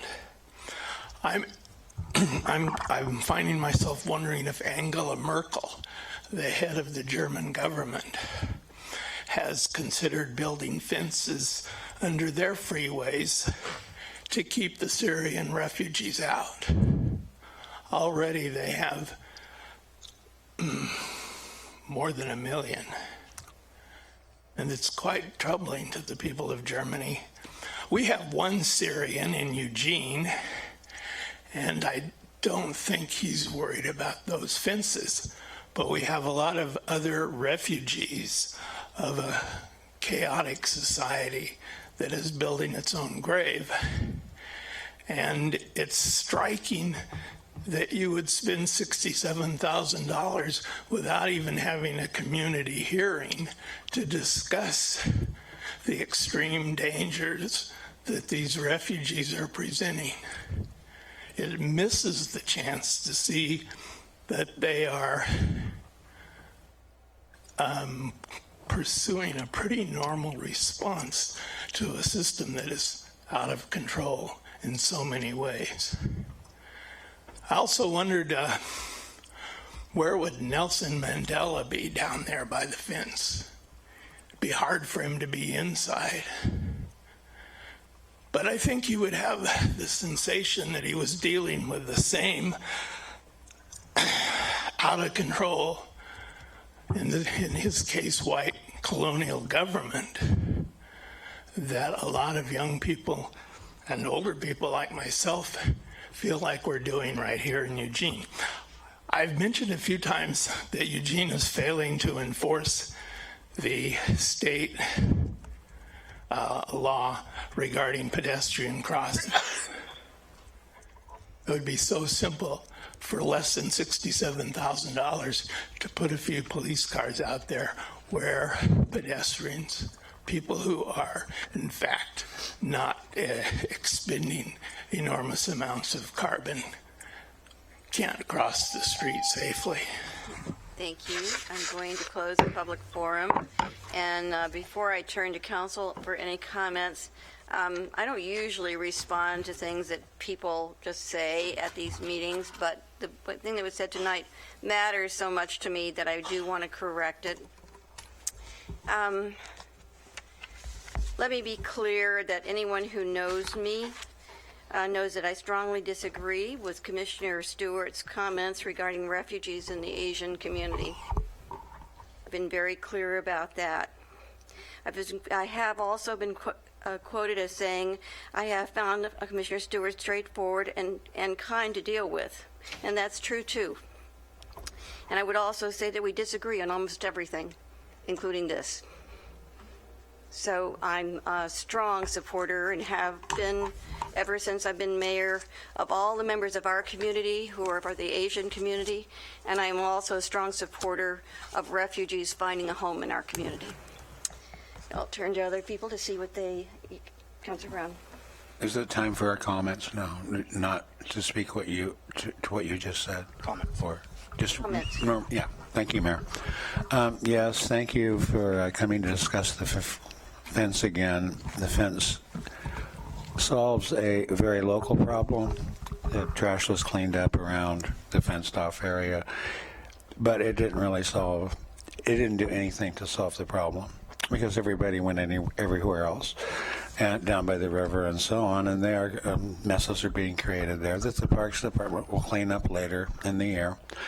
Last year, the Parks Department spent $250,000 cleaning up 715 individual homeless campsites along Amazon Creek and the Willamette River. Half that money would have opened up a whole bunch of rest stops, 20 people each. We won't solve it all in 1 year. And I mean, by the way, a rest stop is not the ideal solution. However, it is a very good temporary solution, and we've seen that they work. And so, I know that the Human Rights Commission has asked for a list of city property. This is the fourth time I've asked for a list. And this is the type of list I've asked for 3 times before. I'd like to see a list of all city-owned property and Urban Renewal Agency property that is either vacant, unused, or surplus. And that's where we'll start. Now, once council has this list, we can figure out funding methods. And I think some of this cleanup stuff, I don't see why it couldn't fund some of these camps. I don't think we should have to depend on donations from the community. And the faith-based community has done a tremendous amount of work, but I think that they're getting kind of tapped out, and I think some of the private donations are starting to get tapped out. And if we're going to spend $67,000 on a fence and $250,000 to clean up along the river and Amazon Creek, the city can surely afford to invest in a few more rest stops and keep adding them regularly. And I think we should assist Occupy Medical. But they're because of the circumstances described, their load is increasing, and they're probably over capacity right now, and yet they struggle on.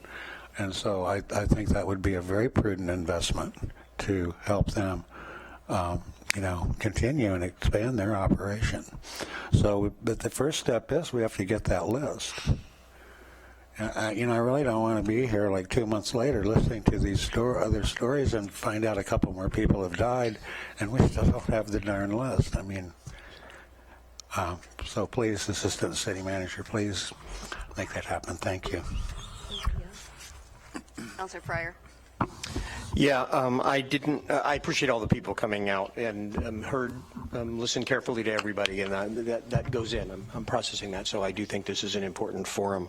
I did want to speak to a couple of the items on the consent calendar, so we didn't have to pull them off. Items C and D, which is the planned use for community development block grant funds and the affordable housing for low-income projects. I had a chance to evaluate and review the 3 projects that are listed under item D, the River Road Apartments, the Monroe, and the Delta Court Phase 2, and they were all very worthwhile projects. The money is there to fund them. I think they will make great strides towards specific targeted populations, so I would also wholeheartedly support those projects, and I think the continuation of the community development block grant funds is a very worthwhile use of money that goes to great community human service providers. So I just want to throw my support to both C and D, since as part of the consent calendar you don't normally get to comment, but they are worthwhile projects. Councillor Taylor and then Councillor Zelenka. Thank you. I'll borrow the mic that I'm sharing with Councillor Clark. Mike's mic. Thanks to everyone who came to speak. I am opposed to the fences. I do want to clarify that council did not make a decision to put the fences up. I learned about it in the newspaper, I think, and from having people call me or write me about it. Nor did we make the decision to spend money to take down a bench at Broadway and Willamette, or the other places to sit downtown. Somebody else made those decisions. People do have to be somewhere. And I hope that we've made some progress on allowing people to have places to sleep. But I hope that we will spend more of the federal money that we have on shelters, and instead of the apartments are fine, but we could take care of more people if we had shelters for transitional housing. I also think that shelters for homeless people should be at the top of our agenda for state, lobbying the state. Thank you. Yeah, I was going to comment on the item D, the affordable housing units, before we voted on them, just to say that the River Road Apartments, 4 units for HIV and AIDS people, and the Monroe project, 6 units and it's targeted at veterans, homeless veterans, and then the Delta Court Phase 2, 28 units, looking at housing for people under 60% of the average medium income, and that includes 8 units for homeless veterans as well. So the numbers aren't great, but once these things are in place, they're in place for a very long time, and they certainly start to make a dent in all of this. So keep chipping away at it with these home funds. And could we use home funds for a shelter? I understood we could not, but Stephanie. I know she's back there. Stephanie's here. I didn't want you to stay here all night and then not have to answer a question, Stephanie. No, yeah, we want you to stay here all night and answer all the questions.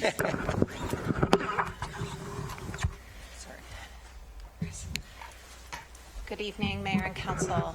So to answer your specific question, Councilor Zelenka, so the Home Investment Partnership Program is specifically for the development of permanent affordable housing. And so community development block grant funds, however, can be used for emergency and transitional housing, as well as permanent housing. But it would displace all those other things that we've been hearing about all evening if we started to use CDBG money for that. Well, I would say that part of what we are proposing that I will speak to in the action is that some of these facilities are providing emergency and transitional housing that we are seeking to allocate funding to be able to preserve. So I would say there's actually quite a wide range of different activities that are all directed to address the needs of low-income people, homeless populations, and special needs populations within our community. Okay, thank you. So I'd just like to, I think a lot of you are familiar with this, but you know the county's Poverty and Homeless Board has just put their strategic plan together, which really lays out the really ambitious plans for housing first, housing people, dealing with a lot of these issues. So, and this is part of that too. But anyway, I wanted to put that out to you all. And in terms of the NEDCO site for that 12 units for people coming out of foster care, I always feel like I want to make a pitch about that because I think we know who our foster kids are. They're already in our custody as they grow up. We know when they're going to come out. So really, there is no reason that we couldn't reach out and help them as they begin their journey into independence. And that's something that you can identify and do something with more easily than probably any other population you can think of. So as we look to how we can make a dent, it will really make a difference because a lot of the kids on our streets are coming out of foster care systems. So I think we really ought to take seriously this sort of very discrete path that could get really big results for the lives of a lot of people. So I would recommend that. And I wanted to tell you that we as a council are going to be talking about the range of programs and PHP strategy and all of those things at our May 11th council meeting, so we can all get up to the same speed on everything that's out there. So you're welcome to tune into that as well. Now I'm going to move on to the next thing on our agenda, and that's our consent calendar. Council President. Mr. Mayor, I move to approve the items on the consent calendar. Second. Moved and seconded, including the wonderful C and D. All right. All those in favor, please indicate. 1, 2. I vote yes. And Councilor Pauling? I vote yes. Thank you. That's 8 in favor and none in opposition. It passes. Thank you very much. And next up, Stephanie's still here, so she's ready to talk with us about the Eugene Springfield 2017 one-year action plan. All right. Thank you. So before you tonight is proposed action for the Eugene Springfield one-year action plan. As a reminder, this is a document that is required by HUD in order for us to receive our federal funds from HUD, including the Community Development Block Grant Funds and Home Investment Partnership Program funds. The action plan and the allocation that is included in the AIS was developed pursuant to the consolidated plan, which was adopted by council last year, that establishes goals and strategies for the use of the CDBG and home funds. The strategies within the plan, there are 4 affordable housing strategies that are encompassed within the plan, and 3 community development strategies.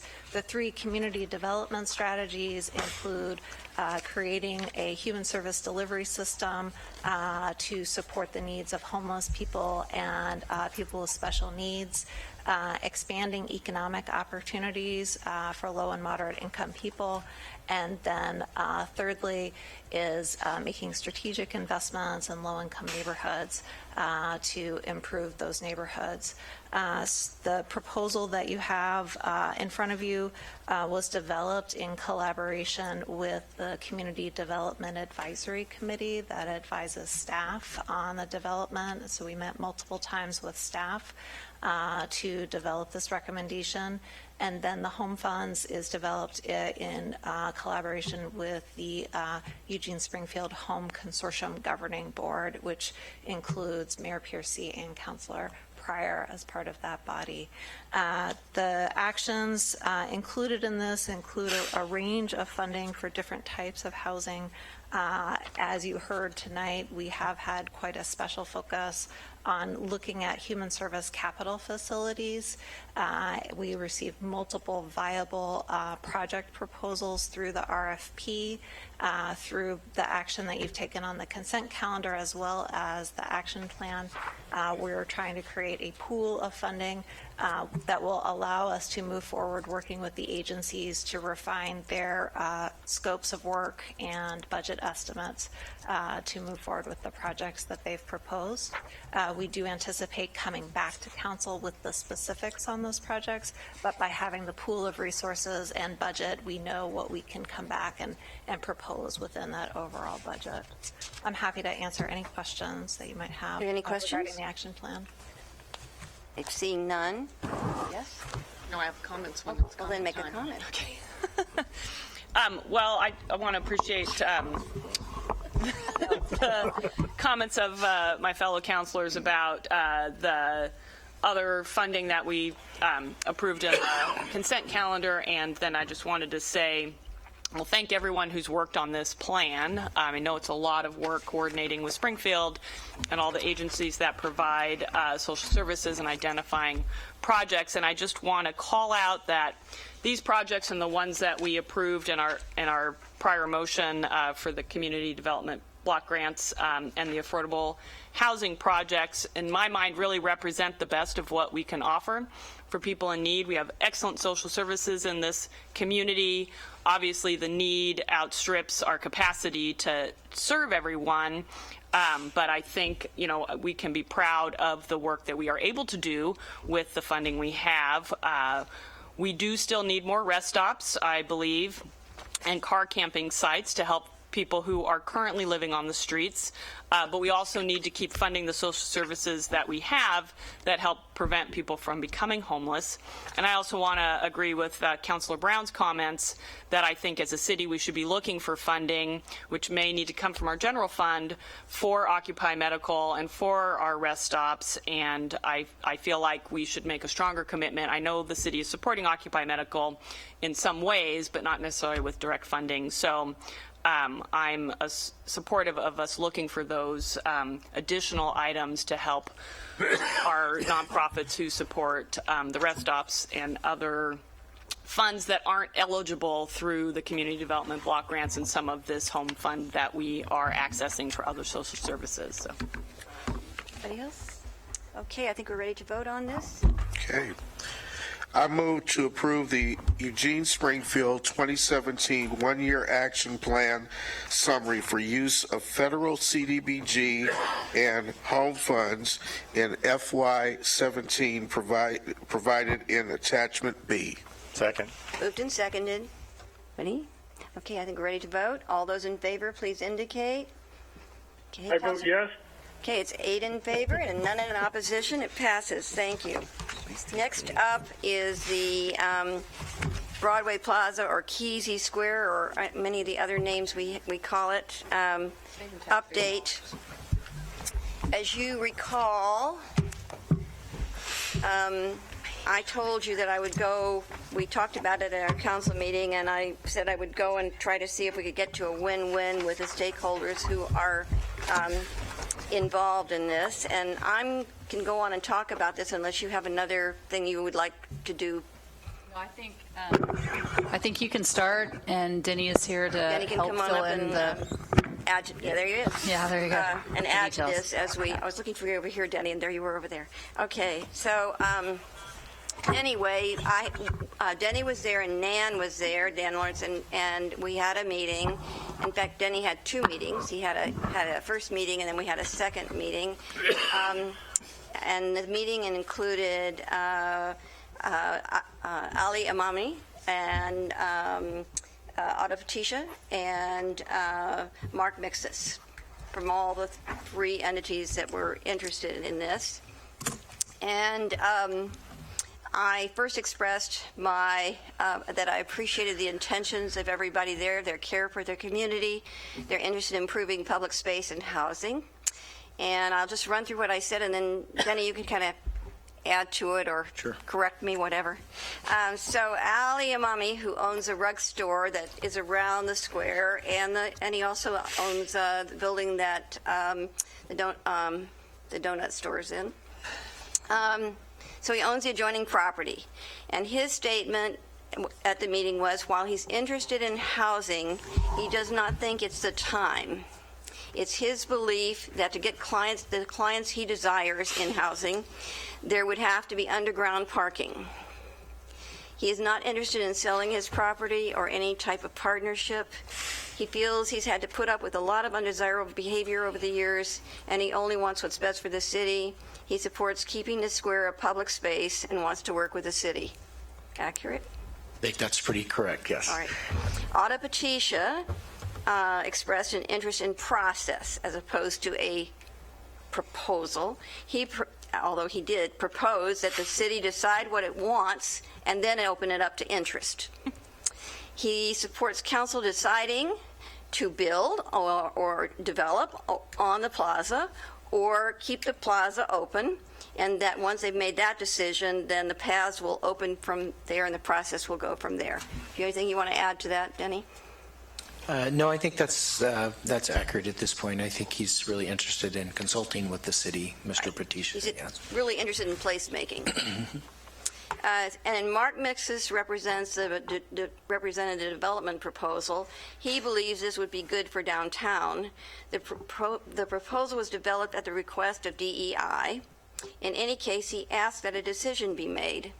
He notes that without the cooperation of the owner of the adjoining property, the housing options are limited to their proposal.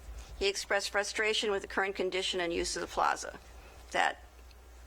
Yeah, I think their biggest issue is they've spent really a lot of time, a lot of effort, and engaged a lot of community members, and they would like to move forward one way or the other, and so I think they're anxious to hear back from the city regarding their proposal so that they can either move forward or not move forward.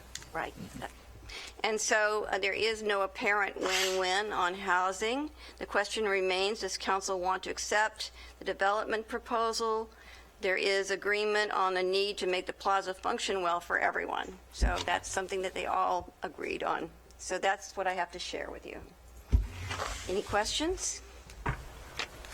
Okay, that's it, I guess, unless you have something more you want to add. The only thing I want to mention is that in previous discussions with council on downtown improvements, we got a lot of feedback from council regarding the need to really engage the community about open spaces, and we've talked about the park blocks, the City Hall Plaza, the Holt Plaza, Broadway Plaza, and the new riverfront. And we have issued an RFP for some help to really kind of gauge what kind of expertise is out there to really go into some public engagement process that would ultimately inform a placemaking plan for some or all of those spaces and how they connect. And we've heard a lot about safety and design and bathrooms and programming and all the things that go into public space. So we intend to continue to push forward on that community engagement process, and hopefully we'll get some qualified folks that will help us, at least help inform what the next steps might be for some of these spaces, because it's complicated. There are just a lot of issues involved in all of these spaces and how they function and how they connect. Councilor Taylor? Thank you. Could we at least vote to say that Kesey Square is not for sale? We settle that much? That's up to you all. Okay. That's a I motion. move that we declare that Kesey Square is not for sale. It's public property. Second. Moved and seconded. Further discussion? Okay, yes, Councilor Brown? Yeah, I mean, I've always been opposed to selling off public property and privatizing it. And we've had many people speak here, and to me it is clear that the community does not want this to devolve into private commercial space. We've heard many eloquent and well-informed and long-lived residents here who oppose this idea, and we've heard it from a lot of people that work downtown and live downtown, and they're appalled at the idea of losing that space. Now, pretty much everyone agrees, and I do too. It needs help. We need to invest a little energy and a little money into it. But it's a wonderful public space, and I will tell you, people would just be outraged if we ever let it go. And I do not support selling it. Thank you. Councilor Surratt? So I have a question for the maker of the motion. Is this forever, in perpetuity? Yes. Not sale right now? And then I have a question for the city attorney. The square is not implicated in the urban renewal district, right? So we don't need to be the urban renewal agency to have this conversation? No, it's city property. Okay. Yes. Okay. Councilor Clark? Well, I would wonder about the propriety of the motion, considering that this council can't bind any future council to make up their mind to do what they like. But I suppose that's a side note from the point I really wanted to make, excuse me, which is that I put out a work session poll so that we could talk about city things being bought and sold and under what conditions, and I'm hopeful that we can have that work session and talk through some of these details before we make any decisions. And that's the reason I'm going to vote no, not because I want to keep it open and sell it or keep it, or either way. I want to have a discussion about why and how we do these things and how much notice and everything else before we make this decision. So that's why I'll be voting no. Councilor Evans? Correct me if I'm wrong, but Kesey Square was not always Kesey Square. I've been here 30 years, and if I remember correctly, there was something else there when I came here 30 years ago, and I think it was in private hands. Is that correct? I don't remember the exact date, and maybe Denny does, but it was a private building at one point. It was a private building, and it was torn down, and we built a fountain, right? That's correct, yes. Okay.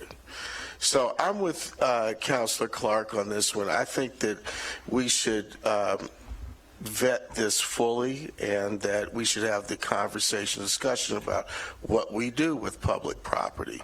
You know, there's other public, places that we have, I'm quite sure have disposed of over the years into private hands, and we've done different things with different pieces of property, but whatever is in the best interest of the city. So we should have a discussion on where we land in terms of how we formulate that policy. And so that's one of the reasons why I supported the work session poll that Councilor Clark put out. And I think that, if I'm not mistaken, that received a majority of votes for us to move forward with that work session. I think I saw that this afternoon when I was reading my email. So that's why I'll be voting no. Councilor Pryor? Thank you. I was very gratified when Denny talked about beginning a new engagement process. In my mind, win-win version 1.0 was let's get together with the original folks and see if that could be worked out. To me, what's even more valuable is the win-win version 2.0, which is a much more extensive community engagement process, which is what I would love to see all along, where we really talk about what can be done there. And I think in order to do that in a really thoughtful and deliberate way, you have to be willing to talk about all of the different options and all of the different people who might have ideas for doing something. Really open it up and truly engage people. And so I think to say we want to have an open and candid and thoughtful discussion only if you go the way I want you to go is really not an open, thoughtful, and candid discussion. And so I think voting on something before we have the true engagement process is kind of like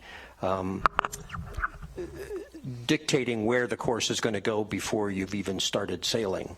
And I think it's good to have a course, but the course shouldn't be, a different place. So I'm going to vote no on this motion, not because I necessarily disagree with the notion of keeping Kesey Square open, but I'm going to vote no because I think if we're going to have a true engagement process, it needs to be one where we can talk about all of the options, consider them all very carefully, and be thoughtful.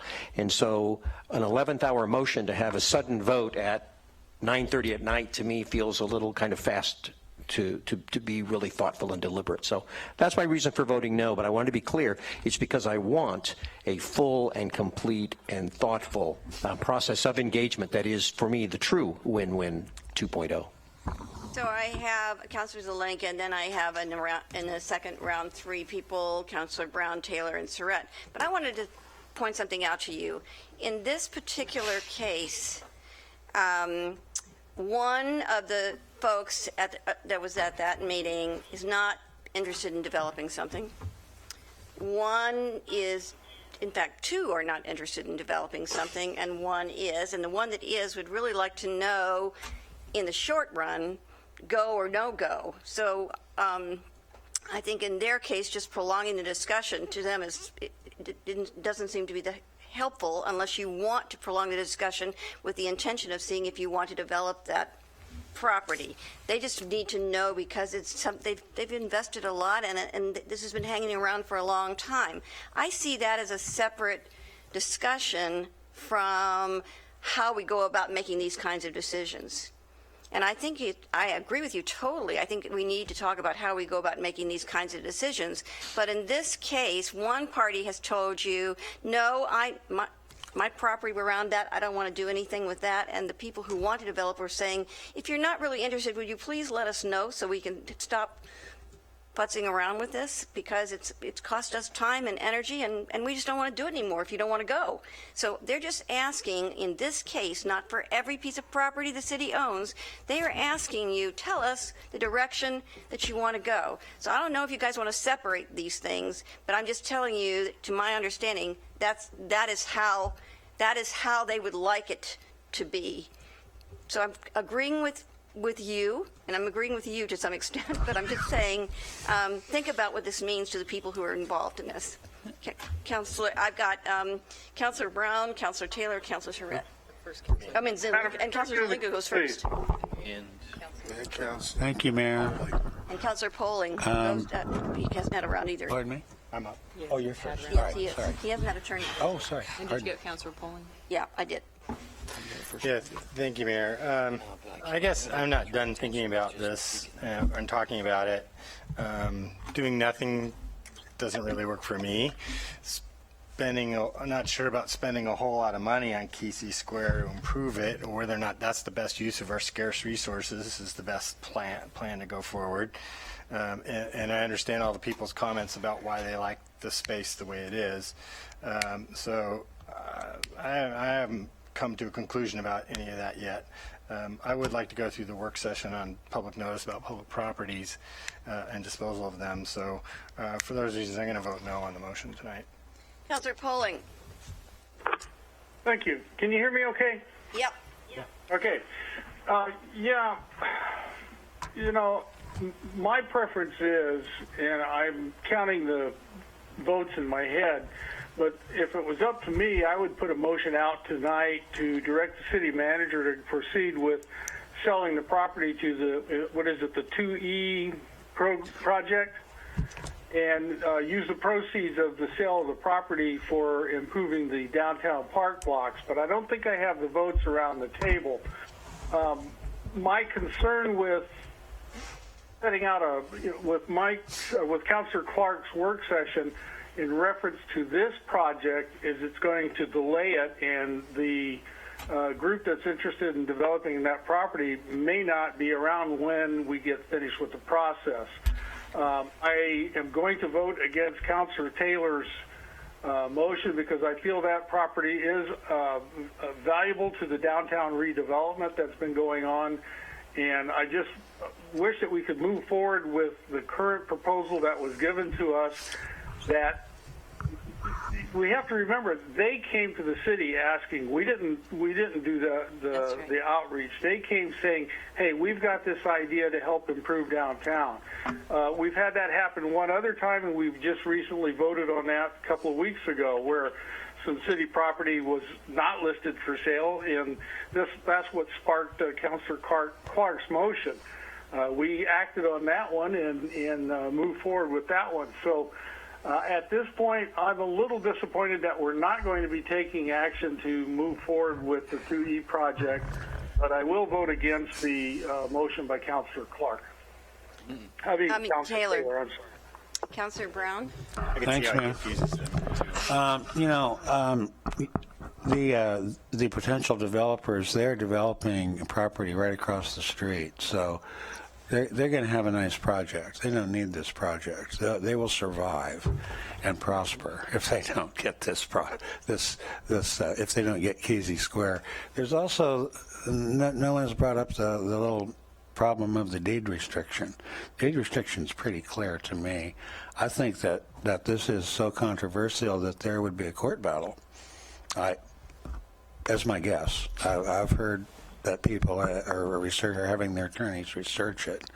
The Urban Renewal Agency gave this property to the city with a deed restriction that it be forever used as open space, so open public space. So I think we getting ourselves in big time trouble. Maybe we don't even have to do this vote tonight. I'm willing to withdraw my second if Councilor Taylor's willing to withdraw her motion, and we can go ahead and have the work session that Councilor Clark requested and that I supported. I do have some questions. And Danny, you said that the city is issuing an RFP for this property? No. We, if you remember when we were talking about the park blocks open space, right. We got pretty strong message from the council that said we really need to engage the community, and not only the broad community, but this new emerging neighborhood that's coming forward downtown, and really, that would help inform kind of what happens and what's our next steps. And again, these open spaces downtown are unique in that they're in such dynamic places. There's just so much going on, and more people, and more activity, and more different various uses that we feel like we need to bring in some extra expertise to guide us through a process, basically to really inform what the next steps are for all of those public spaces, not just Broadway Plaza, or not just the park blocks. It's really looking at the whole system. Does this mean hiring outside consultants? That is what the RFP is to someone that could help us through a public engagement process that would ultimately lead to a placemaking plan for those public spaces. So this is, yeah, okay. Well, I mean, it's no big deal to make that a much more interesting, much more active space. Many cities in the United States have lots of really cool small parks, and then the examples in Europe are, you can't even count them all. There's so many great small spaces like that that are well used. So I don't know. And when will this process be done? Your estimate? It's a partnership between Cultural Services and Planning and Development, and I think the RFP is out for 30 days or something in that neighborhood. I don't recall exactly. Okay, but you said that the Parks blocks is included in this, is the farmers market? There's really 5 included in this? There's the 5 public spaces we've talked about are the park blocks, which includes the farmer market, because it's part of the original park blocks. The whole plaza, the new City Hall Plaza. It could include Kesey Square, depending on what council's intent is there, and the new Riverfront Park. And really, I see. Will this report be? Pardon me. Will this report be done before the deadline for submitting an urban renewal amendment to the ballot? Seems to me like that's coming out. That would be in June. I forget what Attorney Klein It's said. probably not likely that all of that work and we would have a placemaking plan done by then, but the public engagement part of it would at least be in process at that point. I see. All right. Thank you. Councilor Taylor? Thank you. This spot was given to the city by the Urban Renewal District to be used for public space forever. And we shouldn't even be discussing whether to sell it or not. I did vote for Councilor Clark's work session on selling public property. If we have surplus property, I think we should have a discussion about how to sell it. But this was not surplus property. It is public space, and I think we should quit talking about what to do with it so that people can relax and know that it's safe. There are many people who are concerned about it, and I don't think this should be a part of the discussion. If someone comes and says, I'd like to buy Tugman Park, are we going to have a big discussion about whether to sell it to them or not? It's a different thing from if there's a little bit of space somewhere that the city owns that we're not using, then that's what we need to discuss. How would we go about deciding what to do with it, whom to sell it to? But it would be better for everybody if we just said this is not for sale, which it never should have been in the first place. Thank you. Councilor Surratt? Thank you. So I appreciate my fellow councilors' comments about process, and I don't appreciate 11th hour motions, but I have been thinking about the issue of the Broadway Plaza, Kesey Square, since we had, the outpouring of public comment. I do really like the E2B project, but I've landed in a place where I don't think we should sell the square. I had mentioned idea of a win-win at that last council session that we had discussed it, and my vision, which may not be practical or feasible, was the idea that we would retain public ownership of the square but support commercial activities of some kind on it to make it a more active and vibrant space and maybe offset some of the cost of public investment in the square. So all that being said, I would, with some reluctance because of the process issue, support the motion to affirm that we will not sell the square. Councilor Clark. Thank you, Mayor. I recognize the importance of your point that these folks would like an answer, or at least some kind of point of direction. But I think we all know, as was mentioned previously, that this was a proposal that they brought to us. Right. Now, I know that several of my colleagues were informed over the course of time about the development of this plan and those folks' thoughts. I, however, was not until just before we were asked to make a decision. And so, from my perspective, the public controversy that ensued was due in part to how it was presented to us. And that's not on us, per se. So if they'd wanted it to go more smoothly, they may have presented it in a different fashion. So I don't have any problem with the fact that we can't answer them quickly. I will say that I put forward the work session poll because people ought to be equal before the law. And we either have a process for how we consider everybody's rights fairly or we don't. And in this case, we don't have the right process in place to be able to treat people fairly and to be able to avoid controversy in this way and to serve the most number of people well. So I certainly hope we come out of this with a better sense of where the council is on these sort of questions in the future, because there are a lot of issues involved. So again, that's why I'll be voting no, because I don't want to put out the appearance that we're willing to accept something that looks like it could be a sweetheart deal. It's just not good public policy. So thank you. Yeah, I agree with what Mike just said. A lot of people have been talking about making this a great space as if money were free, without much consideration about what we want there, without what it would cost, or where we would get the money, or what we would do if we had the money. What would we not do if we did something at Kesey Square, if we spent $1 million fixing that up, making a great space, and whether or not spending it at Kesey Square would be our best opportunity to spend money on parks. There's so much need in our system that just willy-nilly saying that's it because it's the hot topic du jour doesn't make any sense to me. Stepping back away from that and looking at that a little bit more clearly with some more perspective about other options seems a lot more sensible and practical to me. And so I think all of those questions I just asked and others need to be discussed and answered before we make any decisions about the square. Okay, Councilor Taylor. We're not talking just now about spending money or what to do with it. We don't need to do that at all. My motion is just to say that we're not selling it. Thank you. So I think we're ready to vote on the motion, which is not to sell. All those in favor, please indicate. 1, 2, 3 in opposition. 1, 2, 3, 4. Councilor Polling. I vote in opposition. 5. It does not pass. So that's where we are. I guess the conclusion of that is we have not said we're not going to sell, and we have not said we're going to develop. That would be the conclusion. Okay. All right. Good night, everybody.